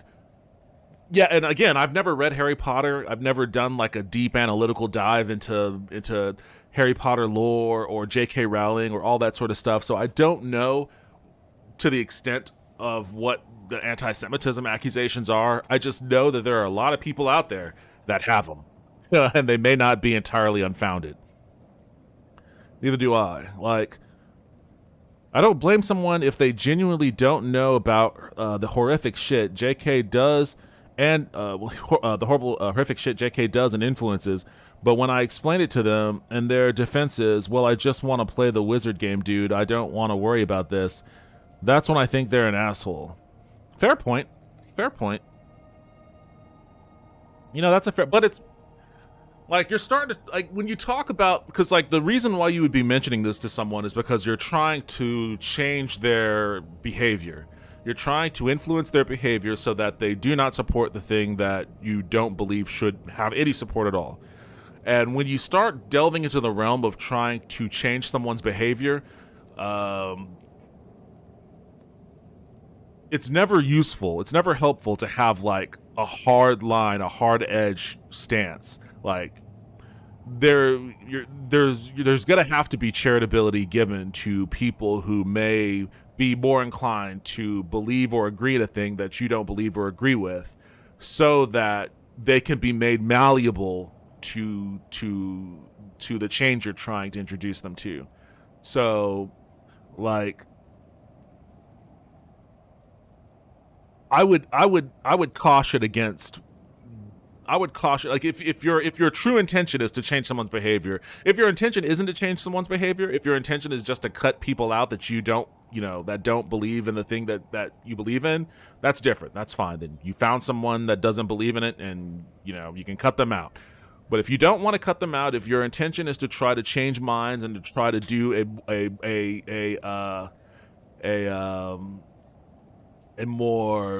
take a more I guess, propagandistic approach towards selling your worldview, then having a hardline stance isn't helpful, I would say. So even if you think they're an asshole, I would caution against treating them that harshly. If they come from the perspective of, I just want to play the game, like, if they support J.K. Rowling, if they're like, yeah, I know she's transphobic, that's why she's awesome, that's different. Totally different beast dealing with those contingent of people. But if there's someone that's like apolitical, not dialed in, they don't really pay much attention, you mention it to them, and then their response is just like, I mean, I don't know, I just want to play the game. Like, I would say, understandable that you'd be angry about that. If your intention is to change behaviors, change minds, proceed with caution. The writer's so strange. Strange is a incredible understatement. Yeah, I got slightly sucked into Yoga Pants Discourse the other day. Wait, what is Yoga Pants Discourse? I need information on this, Royal. I'm interested in Yoga Pants Discourse. Yeah, like when someone gives money to people and organizations that would like to see people like me literally be executed, I don't think they should be surprised that I don't like them. Yeah, that's understandable. That's understandable, you know? I mean, I'm a black dude born and raised in, well, not raised, but born and currently living in the South. Like, I've had plenty of conversations with, you know, people that grew up in climates and environments that aren't exactly conducive to my unbothered existence. But, you know, I've changed minds by you know, it's agitative propaganda works.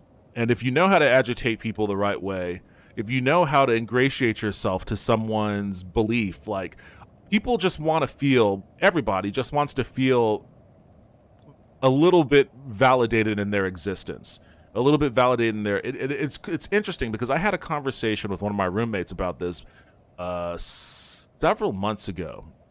Hold on a second. Let me read some. I'm missing the YouTube chats over here.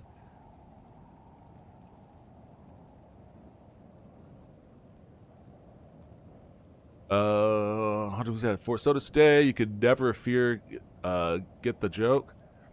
I don't know, man. All these things I'm supposed to boycott to be a good person makes life pretty boring, and I never know what things I will watch, eat, that I won't be able to later because some people said so. I mean, that's a very common reaction, too, is people also just don't like to be pocket-watched and over-policed. Regardless of the morals of it, people generally just don't like being pocket-watched and over-policed. If they feel like that's the intention.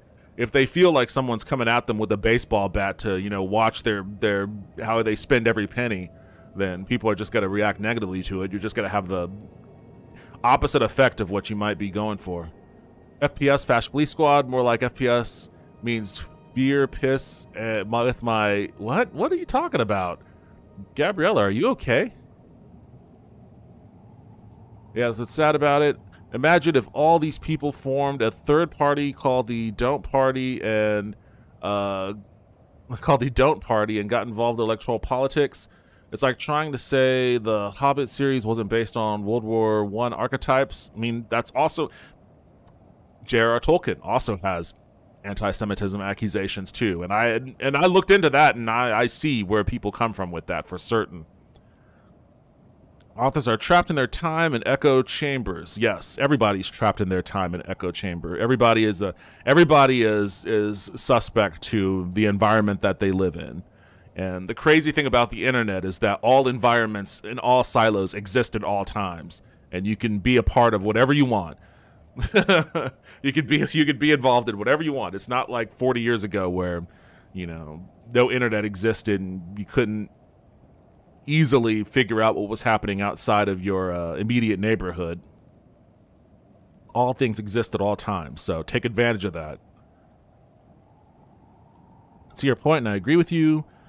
Well, for me, it's less trying to change their behavior and more trying to confirm if they're actually like this or not, so I can decide to stop associating with them. And that's what I was saying before. Like, if your only intention is to cut people out, then that's fine. You know, you can make that decision, and if someone has a belief that you don't jive with, then you're perfectly fine and within your rights to cut them out. Like, I'm not trying to help anyone. I don't have the time to help every single person on this kind of thing, and I don't think people I don't really like that much deserve whatever the phrase for my mental energy or whatever is. Well, I mean, who are you? I mean, that's the thing. Who are you talking to about all this stuff then, though? Like, I was assuming you were talking to like friends, like people you actually like in life who may support Harry Potter, that Harry Potter game. Like, if you're just talking to randos that you don't give a shit about, then yeah, there's no conversation to be had about it. I used to try to help educate every single stranger I ever met, and holy hell, that was not a healthy way to live my life. No, it's not. It's not. I mean, you have to be brain diseased in order to go about your life in that capacity, or a Twitch streamer. But it's a little bit easier than going door to door, hanging out in a bar, talking to randos or whatever, your dorm room, than me speaking into a mic on Twitch. I'll do what I can to share my views and try to help whoever is interested in hearing what I have to say about a subject matter, but, you know, I'm not expending an extra amount of energy trying to save the world beyond, what I could do in my immediate sphere. That's a fair point. As someone who is in the LGBTQIA plus community and who has many trans friends that I do love, I simply wanted to play the game, and it's understandable why people wouldn't like it. I don't want to believe I'm one of those people that advocate for her. I mean, it's just the argument about, voting with your dollars, basically. That's all it comes down to, voting with your dollars. And, if you can, in like the hardline stance on that is like, you can talk whatever you talk, but if you paid money for the game, then you voted with your dollars. You voted in favor of the thing that you spoke against with your money. And that's kind of where the battle lines are drawn there. Do I believe that? To a degree, I do. Yeah, I believe that. I believe that. Yeah, you do vote with your dollars. But I don't think that it's the be-all, end-all, end-game state that others might think it might be. Particularly with Harry Potter, with J.K. Rowling, just because, with her specifically, because that boulder is already down the hill. It would be different if it was like some small time, if it was just some small fry creator who was just starting to get their name out and was just starting to like build a reputation, and they were at the starting point. And if it was something like that, then absolutely stop them at all costs. Do whatever you can to get in their way to make sure they don't become like J.K. Rowling, because you have more of an impact in that regard. But for someone like her, nothing you can do at this point. Like, she's got 20 fucking books out on the shelves. They're all New York Times multiple bestsellers. She's got a 12 movie franchise series that all made billions of dollars. Like, it's over. It's game over. She won. She won. And all of this other stuff that's coming out against her and people railing against her, there is nothing that anyone can do that's going to undo her influence and the amount of money she received from her influence. So I in that regard, I don't have that same level of animus for people that might, vote with their dollars as I would if it was someone like, I can't even think of anyone. Like if Steven Crowder was like, I'm going to put out this book, this fantasy series, this young adult fantasy series, a completely apolitical, non-adult, young adult fantasy series, and people are like, "Oh, this is actually pretty good. Yeah, hey, this is good. Get this for your kids for Christmas. They're gonna love this." And like, it started to propagate, and like, it started going up. I would 1,000,000% be like, "No, this cannot be allowed to happen." Some conservative Christian dudes were saying, ladies, you should only be wearing yoga pants to be at home with your husband or working out, also at home, not in public. Oh, that's funny. That's funny because yoga pants are giving them boners. And they don't know how to handle it. They don't know how to like see a woman in pants and not like immediately go straight to sexual assault. What a bunch of psychos. Yeah, but like, why is this the wizard game you need to play? There are hundreds of Wizard games that are actually better than Hogwarts Legacy. Why is that game the one that people decide to defend? Because it's Harry Potter. They grew up reading those books. They grew up watching the movies. They grew up, and when they read those books and watched those movies, they had no clue who J.K. Rowling was, what she believed in. If they were kids, like I got Harry Potter. I got a couple of Harry Potter books for my sister for her birthday when she was like in middle school or something like that. I didn't know anything about, I didn't even know who the author was. I just knew the name of the book. I was like, oh, Harry Potter, sure. I'll go to Borders and buy that for her, and gave it to her. And she grew up reading it. She loved it. She loved those books, and you go through, like, she read them, she loved them. She was a kid. She grew up. She went to prom. She got a basketball scholarship. She, has a husband and kids, and et cetera, et cetera. And I don't know the extent of her knowledge of J.K. Rowling, but I would imagine it probably isn't extensive. But if she thought that there was a game out there that would allow her to live her childhood wizard dreams, I'm sure she'd want to play it too. Gab, did you get hacked? Yeah, sometimes I have that very same question, but it's a good question to ask, honestly. Good question. I guess I'm not in true defense of it. I guess it was simply because I'm a big fan of the magic with the witch and wizards and the broomsticks. I've never really seen the movies, but I read the books long ago. Yes, there are far better games. Heck, I'm a big fan of TES and various other fantasy RPGs.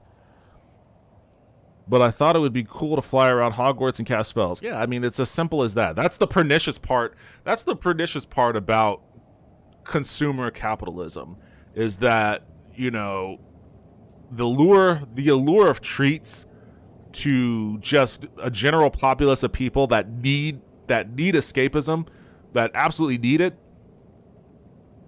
can seed so much other negative stuff. Like, so many bad things can be seeded by the allure of treats.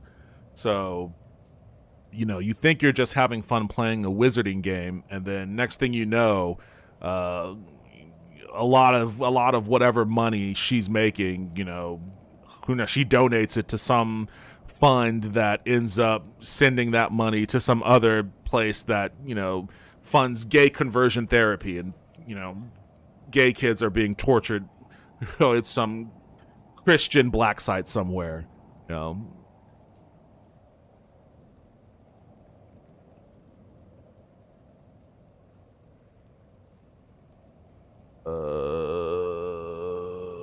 Look, don't try to justify this to me. You already know what I think about you buying the game.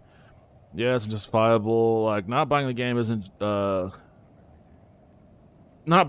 just the bare minimum of not helping this kind of thing.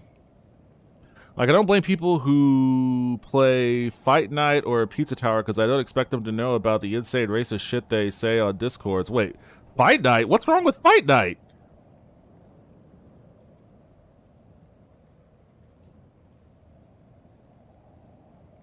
But with JK, it's like just all over.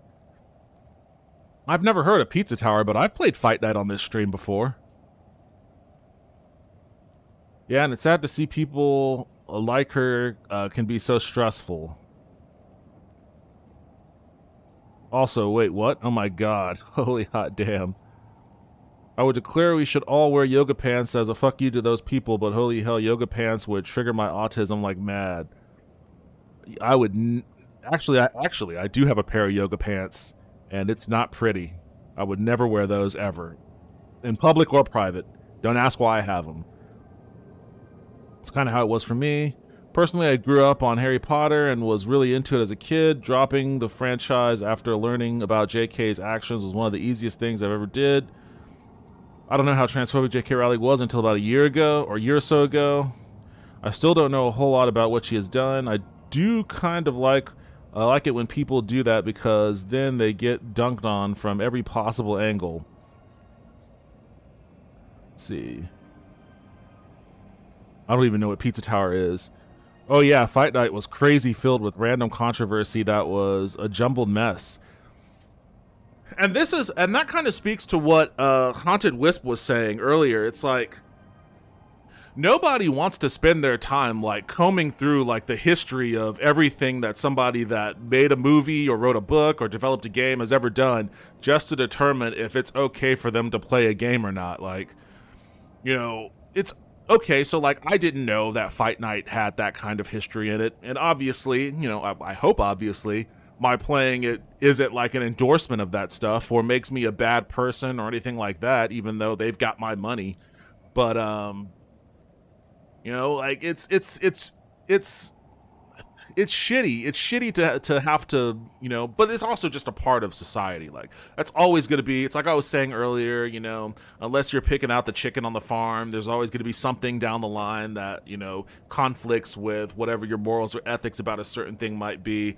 If I spend all this time that I do spend going down Steam, just picking games at random and trying them out, it's inevitable that at some point I'm going to come across a game that was developed by some shithead. It's got to happen.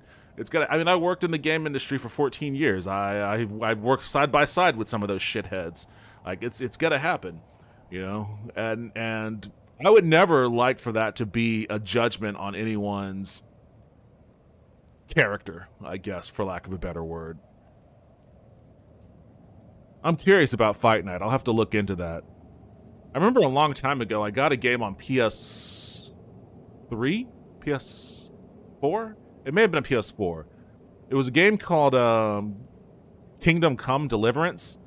Because I had just finished Witcher 3, like for the third time or something. I was jonesing for like more fantasy open world fix. And I went to like a GameStop or something and saw that, and I was like, you know what, I may as well try it out. I just picked it up off the shelf and got it. Luckily, I got it used, so the developers didn't get my money. But I got home and I played it, and I was like, this game has like a weird right-wing kind of bend. Like one of the first missions, like one of the first quests in the game is to like find a group of immigrants and attack them. And I was like, what the fuck is this? This is very strange. Like this game has a weird... It makes me feel, and then like I looked it up and looked at the developers, and like they have all sorts of weird right-wing controversies attached to them. I was like, okay, I made a mistake, but at least I bought it used.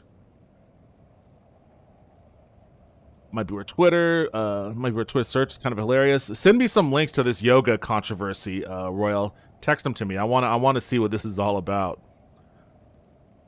Yeah, it doesn't help that sometimes people are pieces of crap once you look into them. Like, some people proclaim to be a huge fan of H.P. Lovecraft. Oh, you're getting into H.P. Lovecraft discourse. I have a video on my YouTube channel about H.P. Lovecraft because I am a fan of H.P. Lovecraft. I've always been a fan of Lovecraft. And the discourse around liking Lovecraft has been fascinating for a variety of reasons. One of which is because the story on Lovecraft is only ever really halfway told. Like, people talk about, like, his books being influenced by his racist views, and they definitely are. They definitely are. It's not hard to see that. But the funny thing about Lovecraft is the evolution of his views towards the end of his life. Because nobody hated Lovecraft's earlier writings more than Lovecraft. And he wrote letters about how much he hated his earlier self, how he hated being a racist reactionary. He went on long screeds about, being anti-capitalist. So, like, Lovecraft eventually came around, and you could kind of see in some of his stories, where like the turn might have clicked in his head for him. Like he's an interesting individual. He was a huge piece of shit earlier in his life, but on his way out, he did an about face and was like, "Fuck all that."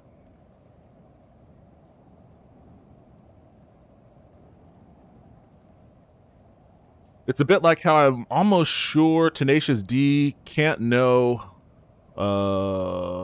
Oney's, I don't know who Oney is. Oney's a massive transphobe when they made a music video with him, but I think it's kind of crazy their agents don't like Google these people to make sure they don't have Jack Black associated with people like that. I don't know what any of what you just said means. Oney, I know Jack Black and Tenacious D, but I don't know Oney. I don't know what this video is.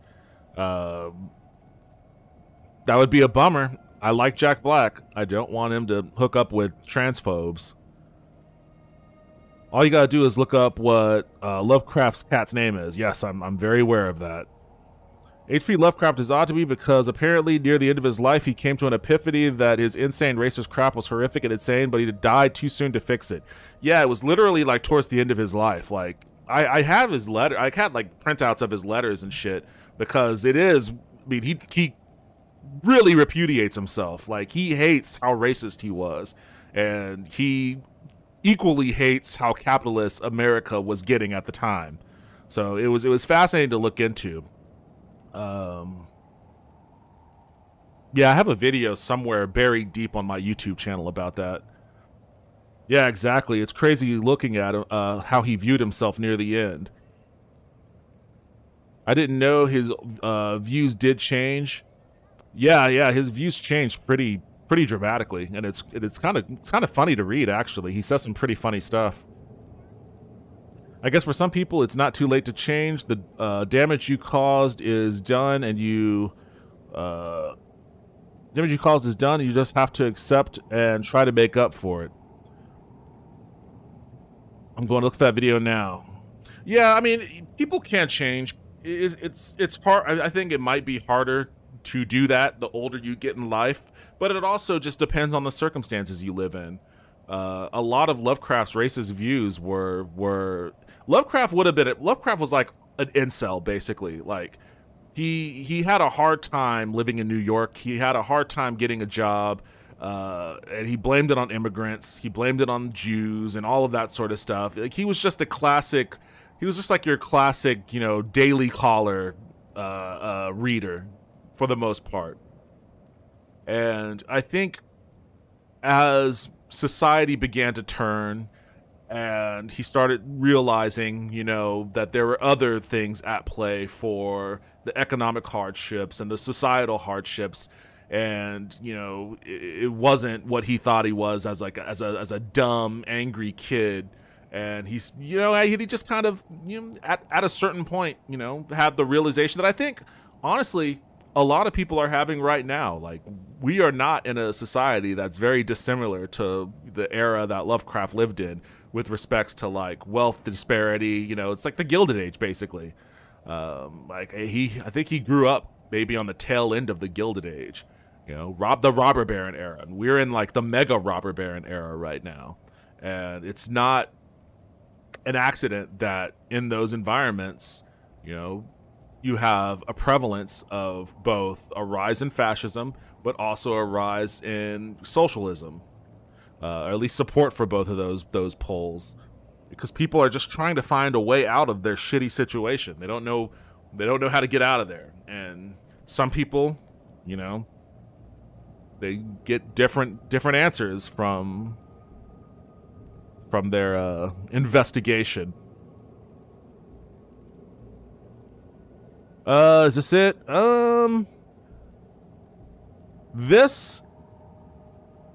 Yes, this is actually, this is also it. I guess I had two videos, but in this video, Justin and I were talking about some author. There was some Chinese author whose book was optioned for a movie, and there was a controversy about it. And then we start talking about, is it possible to separate the artist from the art? And at some point in that discussion, I mentioned Lovecraft, and then I decided in this video to edit the part from the older video I made, to edit that part about Lovecraft onto the end of this video. So yes, basically the part that I was talking about is in this video. I can't even remember what this. I forgot completely about this video. The three body problems. The Three Body Problem. That was the book that started this conversation. I've never read it. I don't know anything about it, but the author had a lot of problems pop up for himself in that one. So yeah, you can check that video out. I got you some links, including a babe in yoga pants. Awesome. Thank you. Yeah, people tend to say it was a different time. It was different times, but was it? There were people at the time who were crappy and good people, good back then too. Yeah, of course. Like, I think I may be wrong. Let me check myself before I say something incorrect.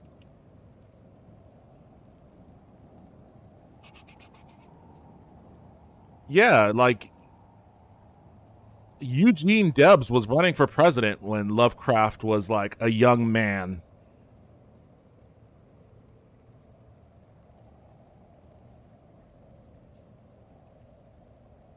Yeah, Lovecraft was probably in his 20s, maybe early, maybe late teens when Eugene Debs was running for president, out of a prison cell. So there were definitely great people. There was a big socialist movement back then. I would have been interesting to hear what H.P. Lovecraft may have thought about Eugene Debs if he thought anything about him at all. Let's see. Let's go back to YouTube. Haunted Wisp. Authors are trapped in their time in echo chambers. I read that before. Believe me, people can change drastically depending on their path and internal rigidity. I like how Shakespeare treats cross-dressers in the Twelfth Night. Yeah, that's another thing. Is like all of this animus towards drag and all of that sort of stuff, and it's like, dude, drag, cross-dressing, anything like that—that's always been a colossal part of most cultures, especially the American culture. Hell, Rudy Giuliani was a cross-dresser. Donald Trump made a video hitting on him. So like the idea that all of a sudden that's some kind of an issue is insane to me.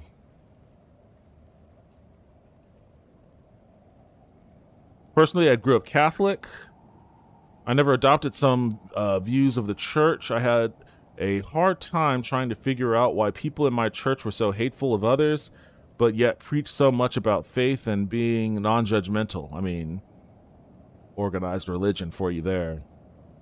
But when I reached my mid-20s, I learned that I was queer. It was difficult for me. I don't know why so many people are so bent about drag.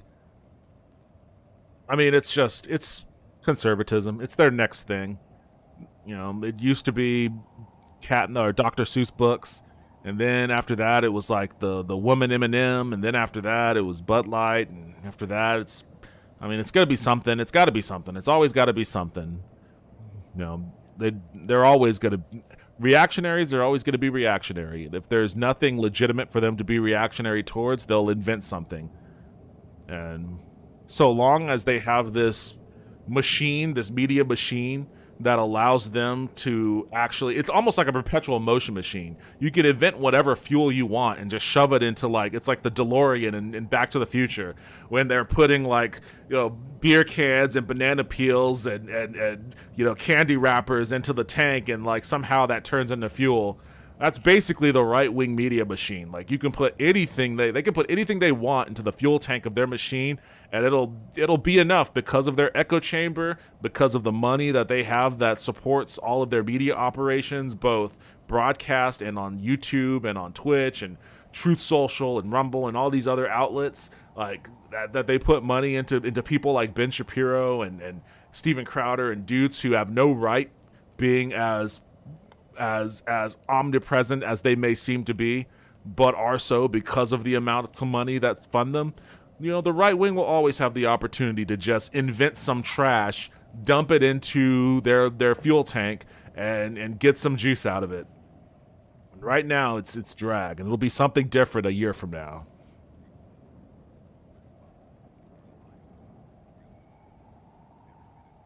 Let's see. My kids are going to be traumatized. Conservatives just pick something they want to control. There's never any real sense to it other than distracting the masses from the next horrific bill they want to pass. Yes. Yes. And keeping them from coalescing around the actual solutions to actual problems. Because coalescing around those actual solutions to actual problems is going to be a removal of power from them. Like someone wearing clothes or even identifying different doesn't affect anyone else. Well, crying about the Bud Light thing was funny. You had Kid Rock who was shooting cans, and all of the right were like, "Oh yeah, brother." I mean, they're gonna do that. It's like when they were destroying Keurig coffee machines. they get juiced up, and then it doesn't ever really, for the most part, it doesn't ever really manifest anything. That was the interesting thing about the last midterms that happened, is because the Republican Party, they were forced. They wanted to make the midterms a referendum on Joe Biden for inflation, but the inflation discussion got blown out of the water because of the Roe v. Wade decision. And in order to try to distract the voting populace from the Roe v. Wade decision, a lot of not all, but a lot of Republicans running went all in on the trans issues, and it didn't work for them, really. Like, it had a negative effect. And you can see in all the polling, most Americans are pro-trans. They support trans rights. They don't like all of the anti-trans bills that are being popped up.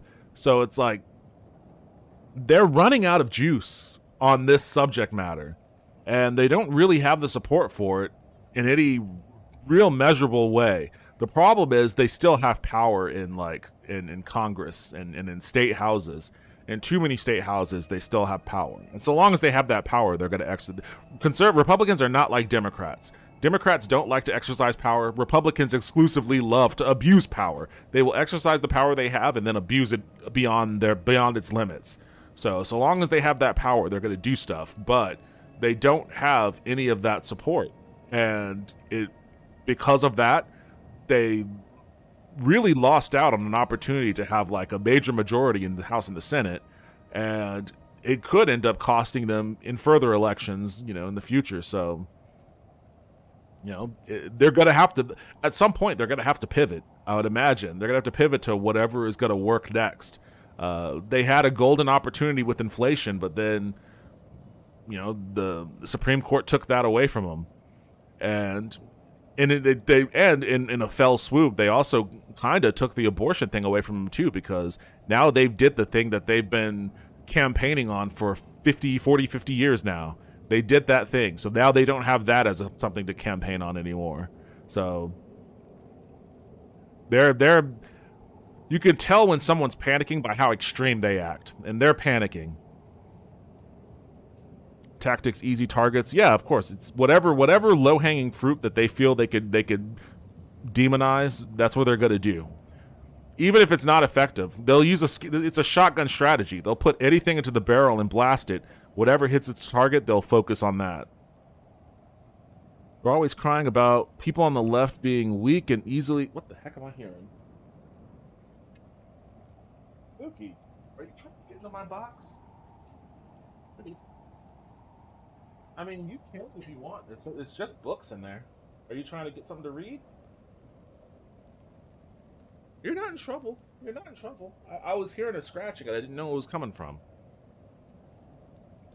They're always crying about people on the left being weak and easily triggered over everything, but they cry at the slightest thing that makes them uncomfortable. Yeah, I've been saying for years that, modern conservatives are the most sensitive clits in the world. Like, the slightest flick, and they just fucking go off on orgasmic screeds of outrage. They're really fucking annoying about that. Don't even get me started on the Supreme Court. Well, OMG, right? I gotta head out, bruh. I'll touch base with you tomorrow. Thank you, Royal, for stopping by. And also thank you for taking on creating emotes for me. I'm very happy about that.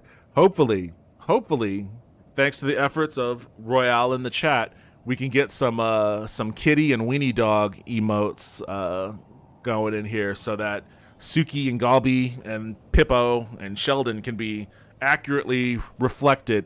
Their presence can be felt in the chat stream as much as they're felt when they're making weird noises behind me. I love having my rights stripped away. I'm hungry as hell, BRB. Okay. Arachnid Soul, have you been in here this whole time? You just popped in to say okay?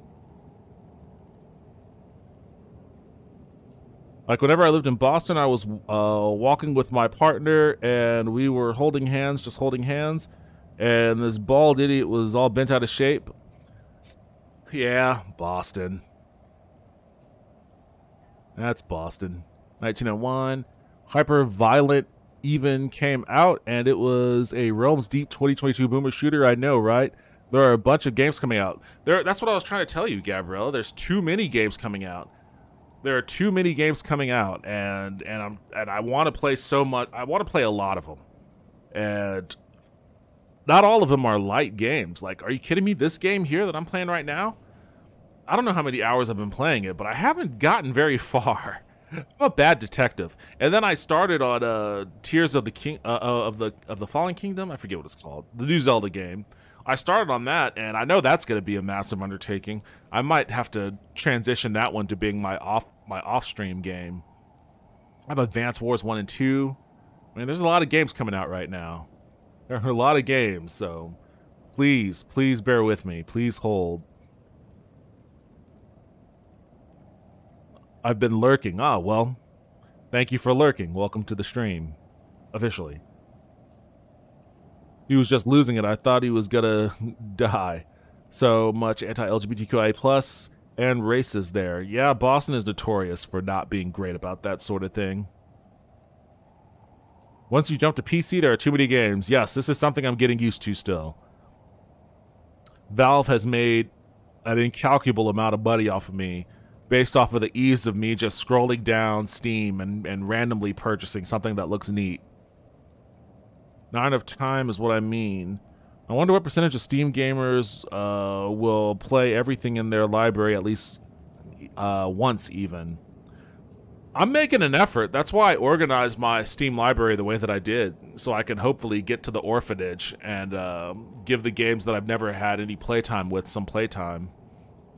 This reminds me, I need to actually get back. See, I started playing Fellseal, and now I'm out of Fellseal, but I like that game, and I need to continue. I need to pick it back up.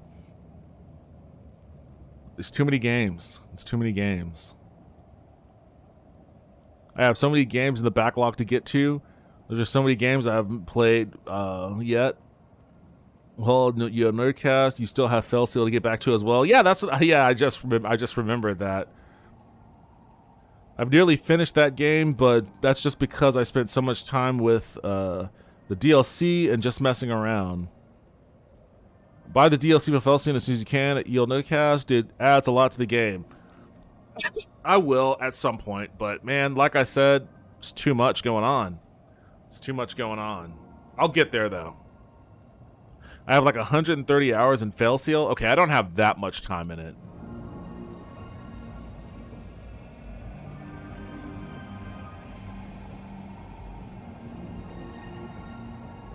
I don't have that much time in Fellseal. You know this person. I'm still trying to find this dude. I gotta get to De Vere's. I think that's where I was heading.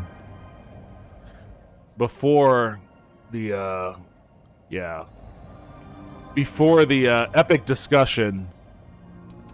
Which was a good discussion. I'm glad we had that chat. It was a good discussion. And a necessary one, too, because Oh, what? Oh, ha! Oh, I'm wet. That's why. I'm wet and I just slipped and busted my ass.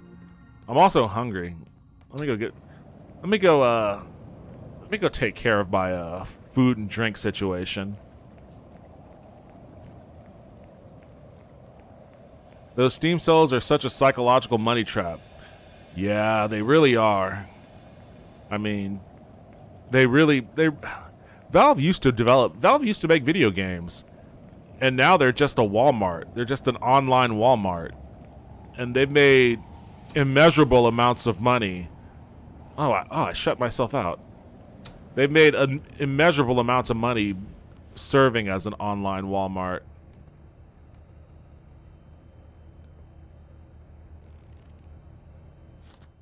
Oh, let me get a chicken sando. Oh, my inventory's full?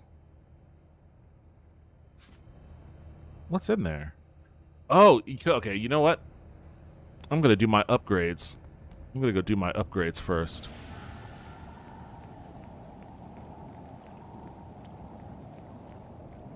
I don't know why ordering food takes up inventory space. I'm not making to-go orders. I'm sitting at the booth, man. Put it on a plate in front of me and let me eat right there.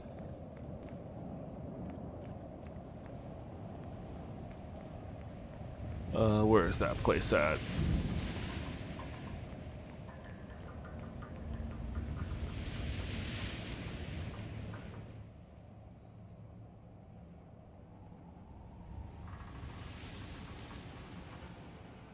I agree with everything you and Hunter Taco said in the political chat. I stayed out because I take the weekends off from news and politics now. Smart. I need to start getting back into doing that. Just for my own sanity, I don't mind listening to others, though. I'm basically a Kashama Sawant type leftist. Okay. I'm not super familiar with her, but I know of her. I know who she is.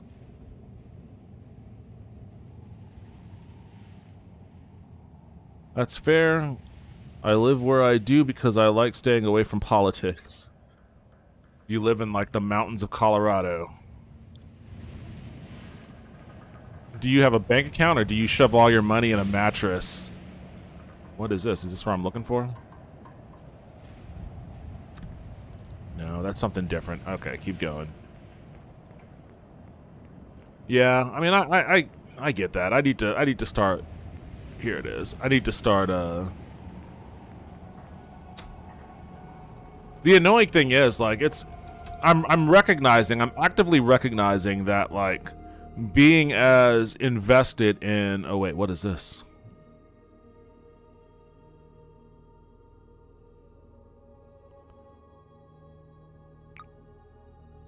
Install that guy. And then upgrade that guy. That's what I wanted. Yeah. Now what's my inventory? Okay, cool.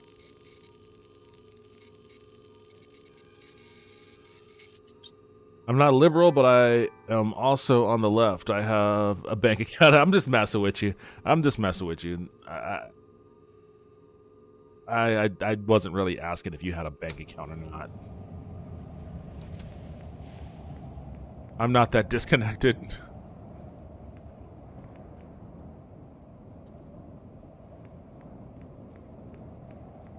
No, but I was realizing the other day that, like, it's so easy for me to fall into, like, actually, you know what? I'm gonna go to that Chinese restaurant. Where is that? Is this it right here? Yeah, let me try some Chinese food here. It's really easy for me to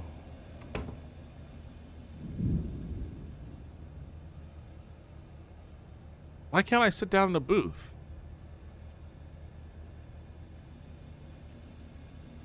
I guess I don't really need to sit down. I can just inspect the menu. Ooh, a bao bun. I love those. Mango rice, traditional Thai dessert. Oh, okay, interesting. Dragon dog. Stinky tofu. That sounds awful. Takoyaki. Yakisoba. Ooh, I used to love yakisoba. Served in a hot dog bun.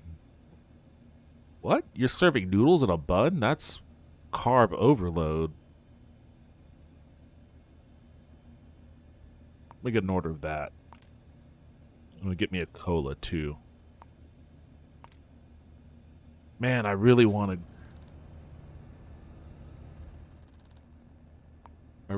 to go to Japan and Korea just to eat their street food. Just to eat their street food. No other reason. Oh, that went away after I was done eating it.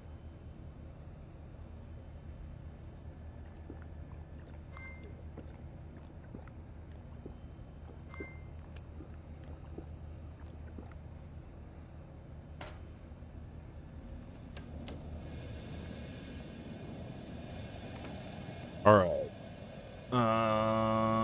I guess there's no really way, no real way for me to dry off, so I may as well just go back to that joint. De Vere's Tower. Where is that at?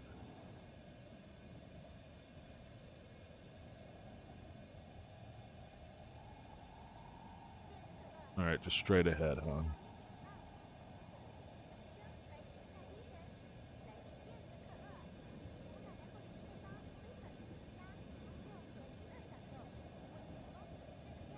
I do keep money in a safe, though.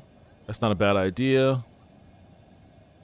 I'm back. Also, you can use your apartment as storage. Drop stuff from your inventory. Go to the apartment. Then apartment customizing menu. Then somewhere in that mess of a menu is an option to either sell or store stuff. Okay, cool, cool. Good to know. Also, some boots are just broken. It's early access, but still makes me sad face emoji. Yeah. I have to remind myself that this is early access because so much of the game does feel like, you know, it's a fully realized, finished vision. Is there character customization in this game? I didn't have any. Every time I see this game, I think about buying it. You could choose your name, whether you're male, female, or non-binary, and your skin color. Not much else. Dang. I feel that's all you need through that's all you need though for this game. You're exclusively in first person though, so it's fine. Yeah, you only ever see yourself whenever you're looking at your watch or something. No fedoras and overcoats. Yeah, I guess that makes sense. The fedora and overcoat is implied on the start menu. I think the assumption is that you are always in a trench coat and fedora regardless if you're inside or not. You're a detective with no goddamn manners. I imagine he goes to sleep wearing it too. Always half drunk and have one lung left. Oh, my guy doesn't smoke. He's very anti-smoking. Why do you never ask people about starch cola question that is available for you when you chat? Because every time I do, they call me a shill. I'm sick of people calling me a shill. Like, oh wait, where was I going? Am I going straight this way?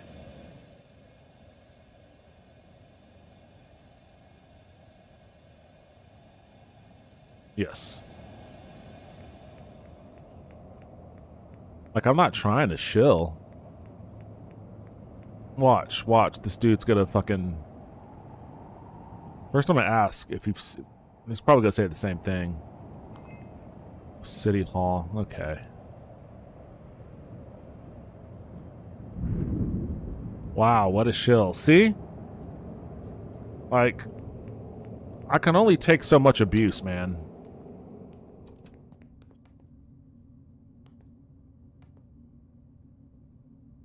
Uh-oh.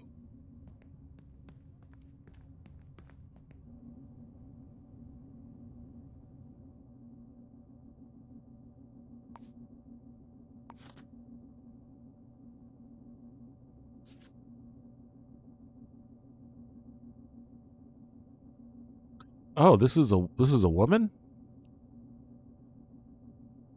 Very short. I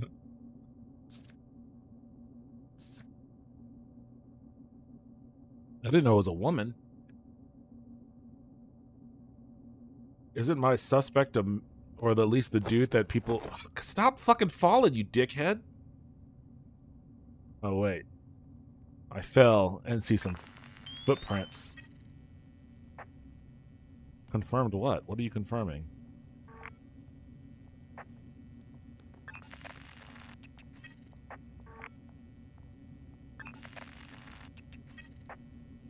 You're not telling me anything, fingerprint thing.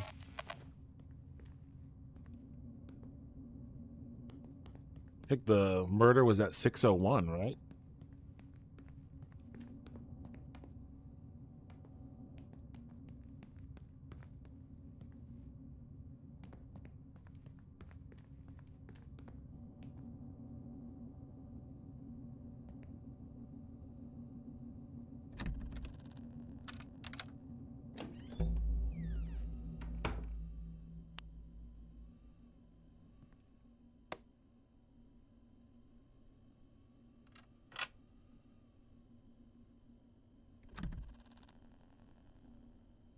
Now let's snoop around here a little bit more.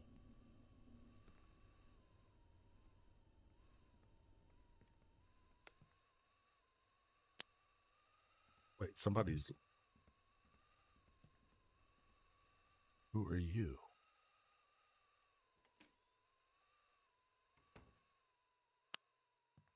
Who are you?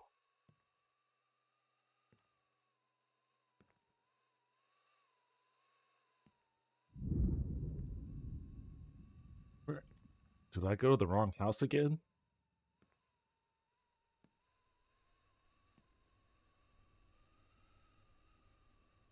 Prop gun from Kolob Grieving? The fuck is that?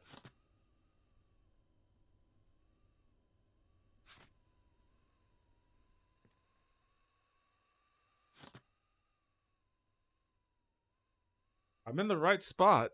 Why is there a prop gun from a movie set here?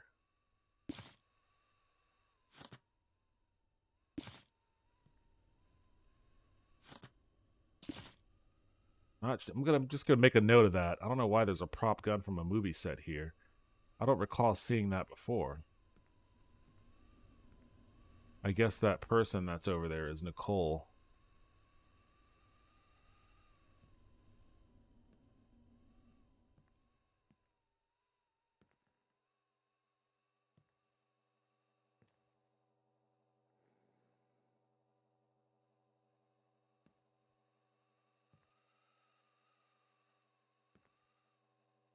She went into that far bedroom. I'm gonna go into this one.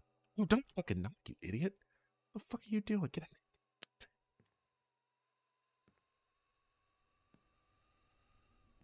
You fucking knock, you idiot.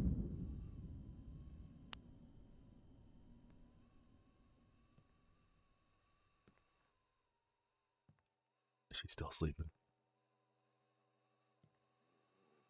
I still hear snores. Do not knock, just open. Stop slamming doors.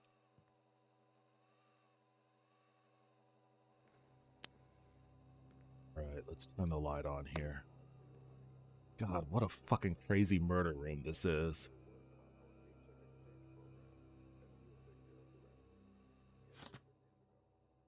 Yeah, I saw that.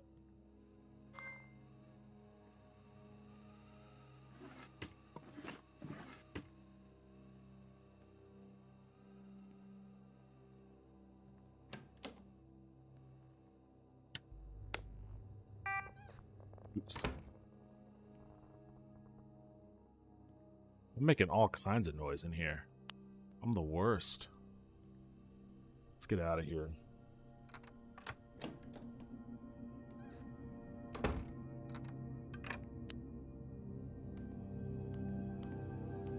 Actually, you know what?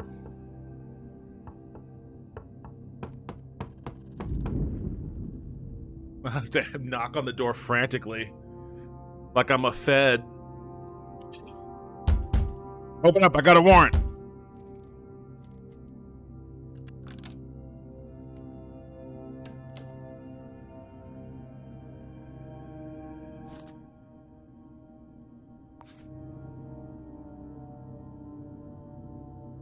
Okay, so she doesn't know this person, but she has seen them. Like, this is the person that... Oh! I sold a Coke to her! Damn, I woke her. She's drowsy, that's why. Damn, she's very agreeable. She's drowsy, that's why I was able to get that Coke sale.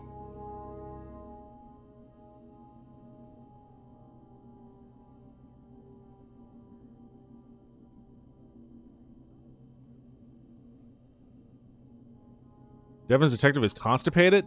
Well, I mean, I can't argue against it. He's eaten a lot of food at this point, and he hasn't taken a dump once. This game reminds me of this detective book our writing professor in college had us read in his class. Now, as a tradition, it is a book he wrote. What book?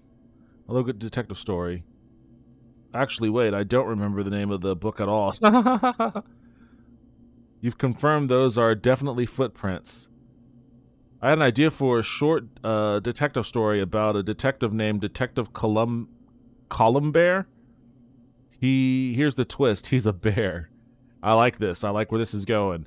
Also, he's the narrator of the book. He thought he had me backed into a corner when he ambushed me in that dark alley, a switchblade ready in his hand. And in any other scenario, his plan would be foolproof for a quick kill. But he failed to take into account one crucial detail: I am a bear. I like this idea. Workshop that a bit more. I like this idea. I've still yet Cocaine Bear. I've still yet to see that film. Me either. It's on my list. It's on Peacock, and I see it when I browse through it. So I'll probably watch it this weekend. It's not that great. Oh, that sucks. I like bears. I have an affinity for bears. I wish I could get a little bear cub as a pet, but then a bear cub eventually grows into a bear, and that's a whole other situation. That's what I've heard. The only extent of it I've seen was the ambulance scene. That was basically the highlight of the movie. The only good parts were all put in the trailer. I hate when that happens. Doesn't it seem like a movie that was meant to be good? Just one of those weird campy films. Yeah. But you know what? Sometimes those movies they'll trick you. They'll sneak up on you. Like, for example, Violet Night. Violet Night. I did not want to see that movie before it came out, and I watched the trailers and saw the poster, and even though I like David Harbour, I was like, this looks crappy. It just looks like one of those cheesy, overly campy, let's make fun of Christmas being a violent movie kind of thing, and I was like, I'm not on board. But I didn't have anything else better to do, which is where a lot of my media exploration, it's the origin story for a lot of my media exploration is, I don't have anything better to do, so why not? I went to the theater and watched it, and it was actually awesome. I loved that movie. It was great, legitimately. And it was great to see Beverly D'Angelo again. Like, she was in it. John Leguizamo was great in it. David Harbour was great in it. It was just a really fun movie. And it looked like, a Cocaine Bear kind of movie. Like, okay, Violent Night with the bloody Santa Claus on it. And like, all right, whatever. But that turned out to be the rare instance where, it hit on all cylinders. And it was an enjoyable experience. So you can never tell. You can never tell with those movies. The movie that I saw recently that I didn't like was the Mario movie. It was fine, but wasn't too big a fan. Yeah, you mentioned that last time. I do still want to watch that movie too, but I think my desire to watch it has kind of dissipated. The Mario movie was okay. It was fine. Yeah, that's generally the fine. Yeah, Mario movie's just fine. All of you guys are saying the same thing. You're all just saying, like, it was fine. It's a movie. Technically speaking, it's a movie. It has a start, finish, and an end.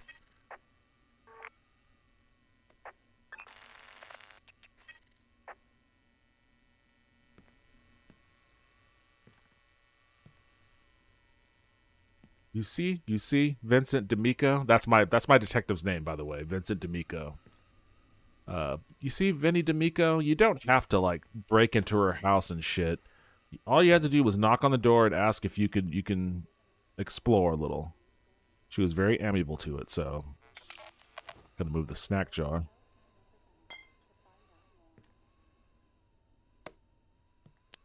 I really want this game to be more robust. Like, I really want this game to be a lot more robust. I really wish there was like, and maybe they'll get to it, but I really wish that you could speak to the NPCs using AI chat. And I wish that you can present things to them. Like, I wish I could pick up this prop gun and show it to her and be like, what's the story behind this? Where'd this come from? Etc., etc. And then, like, get a whole... Oh, wait, does she go to the other room? And then, like, get a whole, like... detective stuff.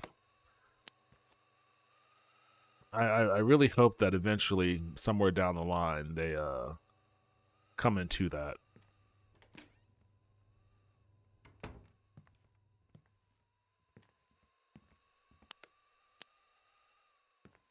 Wait, what? You're fully clothed now? You were just sleeping in your underwear. Is somebody else here?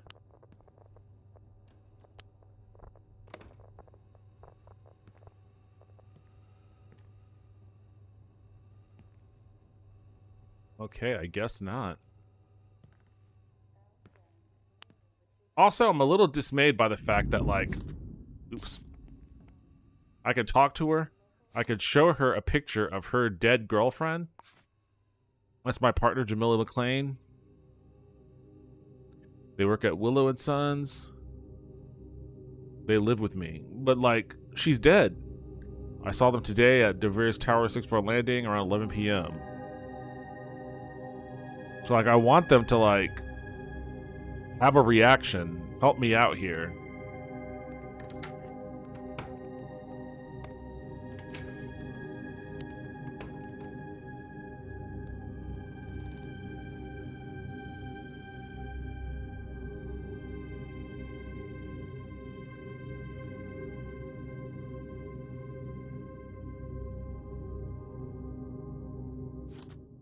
I'm gonna figure out who this person is.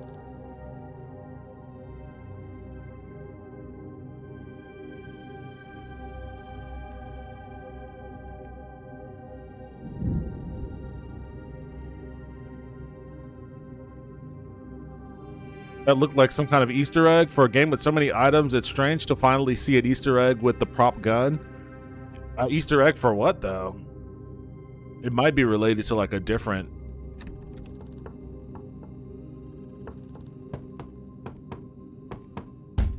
I'm just being an asshole now.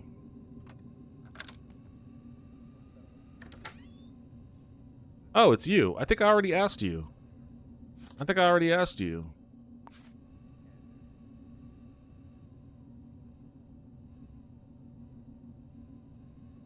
Yeah, that would be an ultimate detective simulation.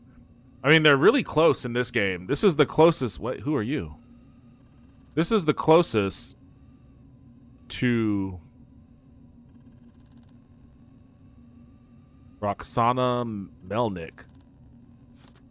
Like, this is the closest to, like, a ultimate detective sim that you're ever gonna find, honestly. But it's so close to being, like, the be-all, end-all. It's so close. What the fuck? Why is her body in the hallway?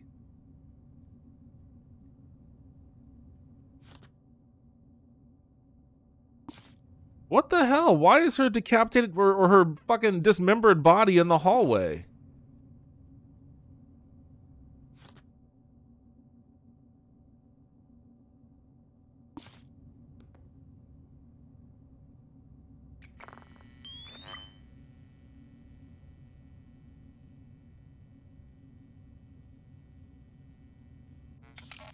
I already have her print.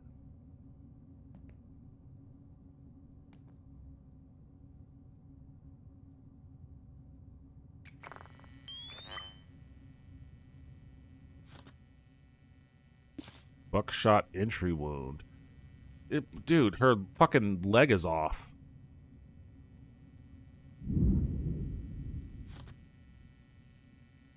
I don't think buckshot can, like, sever your leg.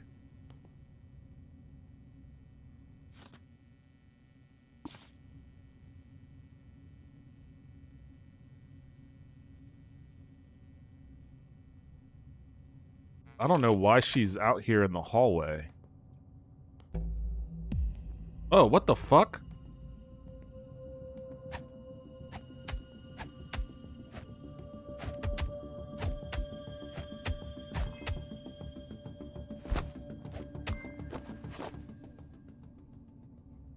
Who are you?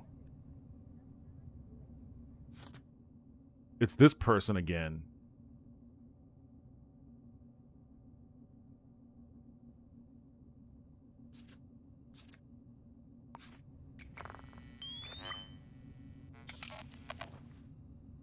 Why is she wiggling like that? Is there really no, like, information on her? Is she still alive? She must be.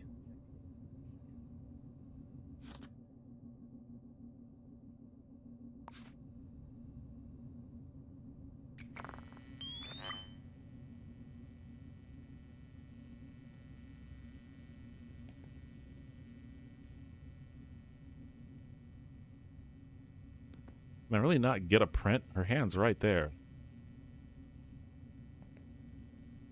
Fine. You stay where you are.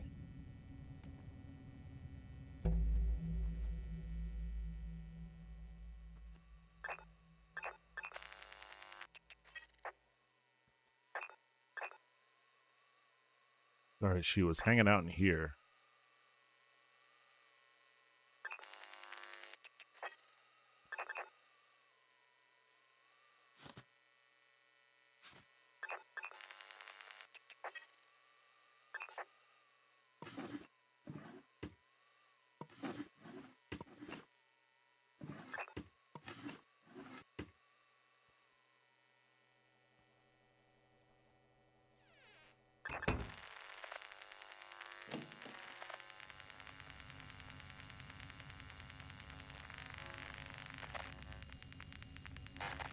He's getting up.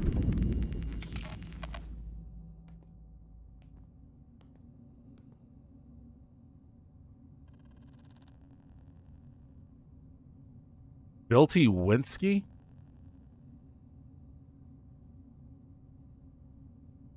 I've got many more questions for you. Is that you? No, this person has type R. Wait, no, that doesn't mean anything.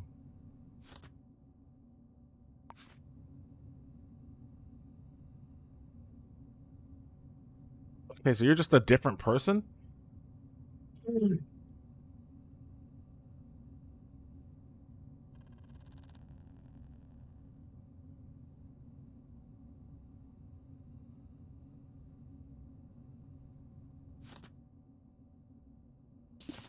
I don't know why. I'm gonna keep you here anyways. Just because you're a little sus.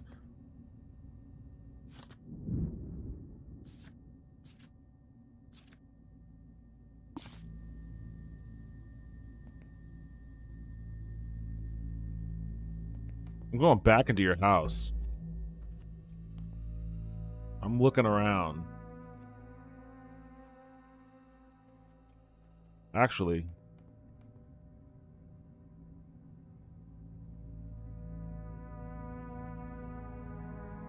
oops. I guess I can't.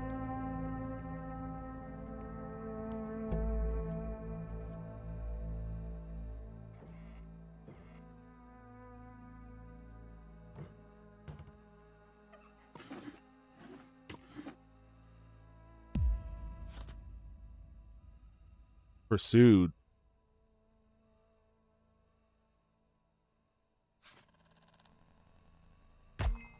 Really? You want to go again? Why am I fist?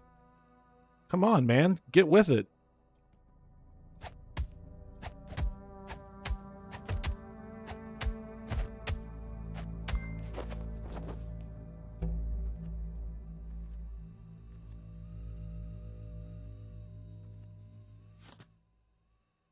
Alright, let's see what this is.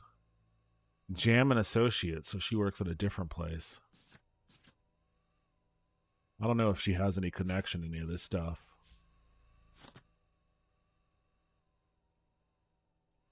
She's also renting out from Pa Yuen and Son.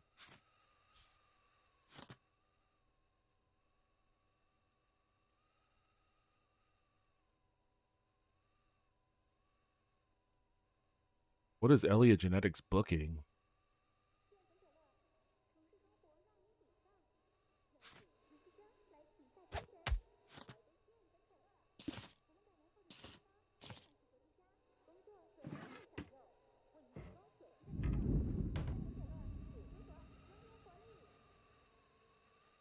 I'm gonna have to look into this Elliot Genetics booking. Maybe that's something.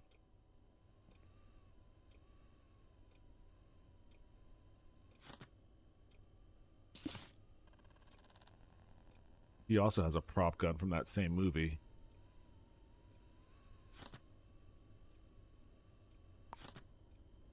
Organ donor card.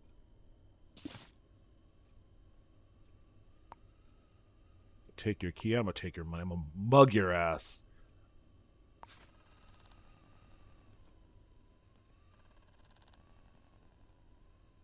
In case I ever need to come back here for something.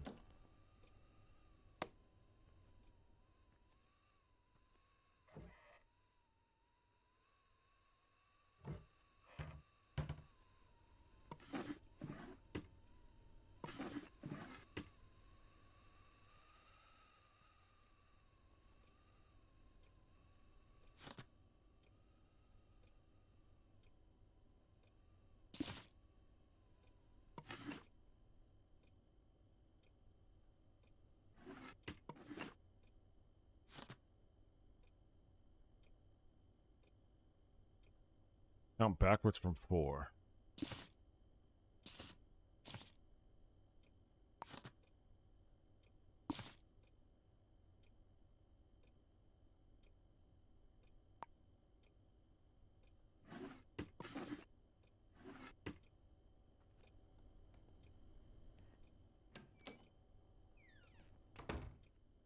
I won't. You're the one that's fucking coming after me multiple times. You're about to again, aren't you?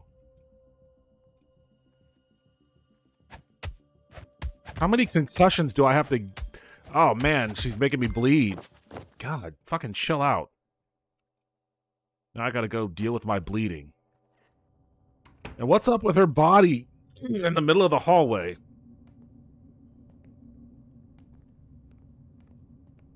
I'm in a mood now. And I'm hungry.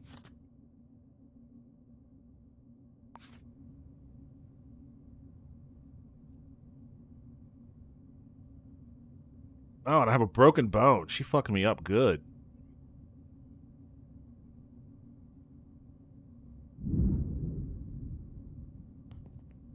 Alright, you know what?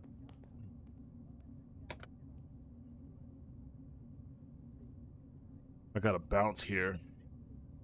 Let me go take care of my injuries so I can exit on a good note.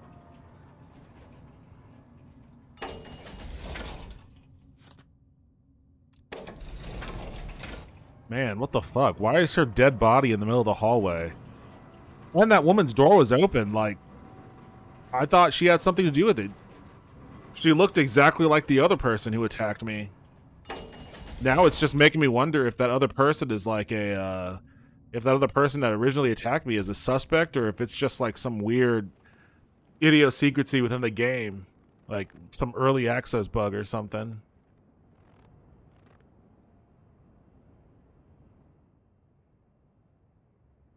I'm gonna have to watch a video.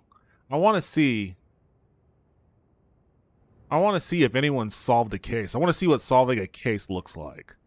Like, I'm gonna have to see how people do that in this game. Because right now, security threat.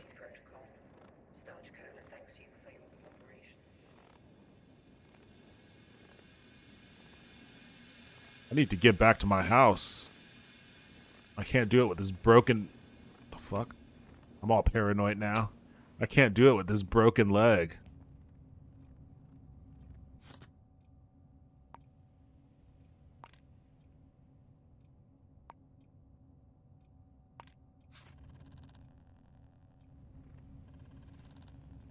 No, don't throw it, you idiot.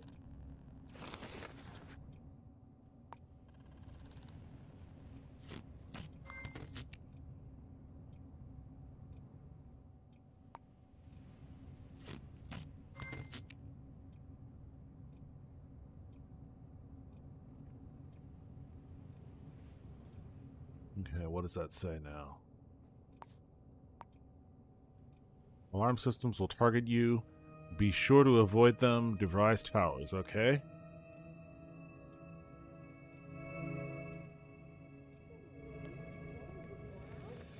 Oh, luckily I just left that tower, so no reason for me to go there now.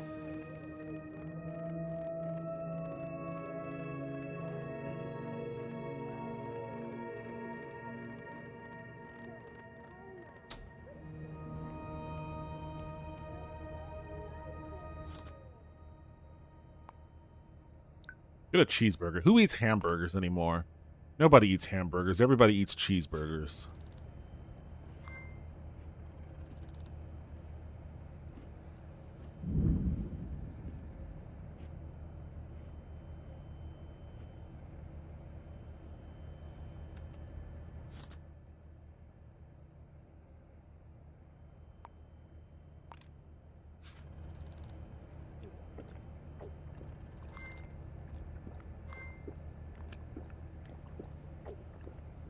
I hit that guy with this can. Ah, he didn't throw it hard enough. Oh well, I'm gonna save it and then that'll be it for me tonight. 3.5 hours though, and my throat is getting weird. My throat's getting weird. I don't know if you guys noticed that or not. Allergies. I think. Or it could be GERD. Who knows? I can't tell if I accomplished anything in this game today. Maybe I did. I don't feel like... I never feel... That's an interesting conundrum with this game, is I never feel like I accomplished anything. Oh, why'd I do that? I didn't want to do that. I never feel like I accomplished anything after spending hours chasing my tail. So I'm gonna have to figure out. I want to watch some videos of other people playing this game just to see if see what they're doing differently than what I'm doing.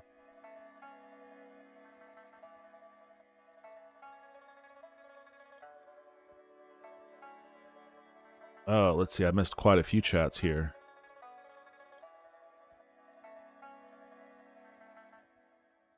Mario was aggressively mediocre. Doesn't do anything terrible, yet nothing unique. Animation, and he's like, okay. Voice acting, sure. You know what this game could use? An option to split the big city blocks into like 3 so you can have an old detective car. I 1000% agree. I want a really awesome like old car. The kind where it's like, yeah, you can afford a car, but not a nice one. And the inside smells like coffee, deli sandwiches, and tobacco. Yes, basically you're describing a Buick. You're describing an old Buick. A car that just screams roast beef sandwich. Roast beef sandwich and, like, cheap whiskey. It was one of the best looking movies I've seen, the Mario movie. I don't usually watch cartoons, though. Yeah, the art style was kind of cool. It kind of was in that realm of Big Hero 6 or Turning Red. I need to watch Turning Red. Oh, okay, I haven't seen those. Fair. Oh, she got mangled. Yeah, I don't know why she was hanging out in that hallway. Kind of like that. Cartoony with a bit of realistic feel. Detective voice. Just another day in Midnight City. One day your coffee gets burnt, the next you find some dame dismembered in the hallway. Yep, that's exactly how it went. I don't know why. That's definitely got to be a bug. Does the game just keep generating cases? I think so. Yeah, it's designed so you'll have at least a few serial killers every few days or so. Interesting. Lots of replayability with that. This game reminds me so much of Teardown. I've never heard of Teardown. Yeah, it has a Teardown look with the little blocks. I like it. Yeah, it's nice art style. I'm interested to see where the devs and modders take this game. I really want to reach out to the developer and see if I can talk to him. Because I am very fast. The more I play this game, the more fascinated I am with like what the development cycle looked like and like how they're utilizing AI in their tool set. Especially when they add something or some chat GPT type AI. Anyways, gotta go. I'll be lurking. I'm about to head out myself, Arachnid Soul, so thank you for stopping by. Thank you for lurking. I appreciate it as always. Take care. My partner doesn't eat cheeseburgers. I mean, cheeseburgers are so good. Good stream. Good job. Thank you. Thank you very much. Thank you for being around for it. You feel like a detective. Endless dread and despair. Take care, YouTube people. Yes. Yes. My chats are split up, so it's easier. My head defaults down, so I see the Twitch chat, but I've got to make sure I keep on top of the YouTube chat as well. Yeah, this is definitely, Haunted Wisp says, yeah, this is definitely on my list of games I could invest a lot of time in if they packed more variety of items and dialogue in it. The dialogue is a real killer for me in this game right now. Like, to me, it's like the dialogue is immersion breaking, honestly. Like, if there was like, if you asked me if there was one single issue that I would say should prevent you from spending money on the game, I would say that the dialogue from all the NPCs are at the very best vapid. and they have no color, they have no flavor. And it's ultra repetitive. So if that's something that, and it's ultra repetitive to the point that it does break immersion. So like, if that's something that you would consider a deal breaker, then I would say maybe wait until they polish the dialogue aspect of the game more before dropping any money on it. Being the shit out of that person made them more compliant, maybe? I think so, yeah. You passed up on credits, G? I don't know, man. I don't like stealing credits right off the table. I'll steal it out of someone's wallet, but I won't steal it right off the table. And something for maintenance to take care of. Thanks for the chat, peeps. Yeah, you re-voices sounding like McGruff the crime dog. Well, he was a hard-boiled detective. McGruff the crime dog was a hard-boiled detective. Teardown's a voxel game where you can destroy all buildings. Oh, that sounds cool. Voxel games. I forgot all about voxel-based games. It's just me and Gabriella left on YouTube. Hey, well, I appreciate you and Gabriella being on YouTube. Thank you very much for stopping by and supporting the channel as always. I appreciate it. It's super stress relieving. She eats burgers, but she's lactose intolerant. I got you. I guess, yeah, that would be the people that wouldn't eat cheeseburgers. All right, anyways, I am on my way out. Thank you, everybody, for joining me, as always. I appreciate all of your support. I will probably be back streaming on... Oh, wait a second. Tuesday. What day is Tuesday? Tuesday is the 16th. Okay. Yeah, I should be back streaming on the 16th, but I'm going to say I will be streaming on the 16th. Yes, I will be back streaming on the 16th. I had to make sure... No, you know what? That doesn't make any sense. No, wait, I didn't know. Yeah, I didn't know if Tuesday was 16th or 17th, because the 17th is my close date on my house, and it is also the day I go see AEW when they come here. So definitely not streaming Wednesday, but I will be back on Tuesday, and I will either play more of this or I'll play Zelda. So whatever the case may be, thank you everybody for joining me, and I hope to see you on Tuesday. Until then, enjoy the rest of your weekend, everyone. Later.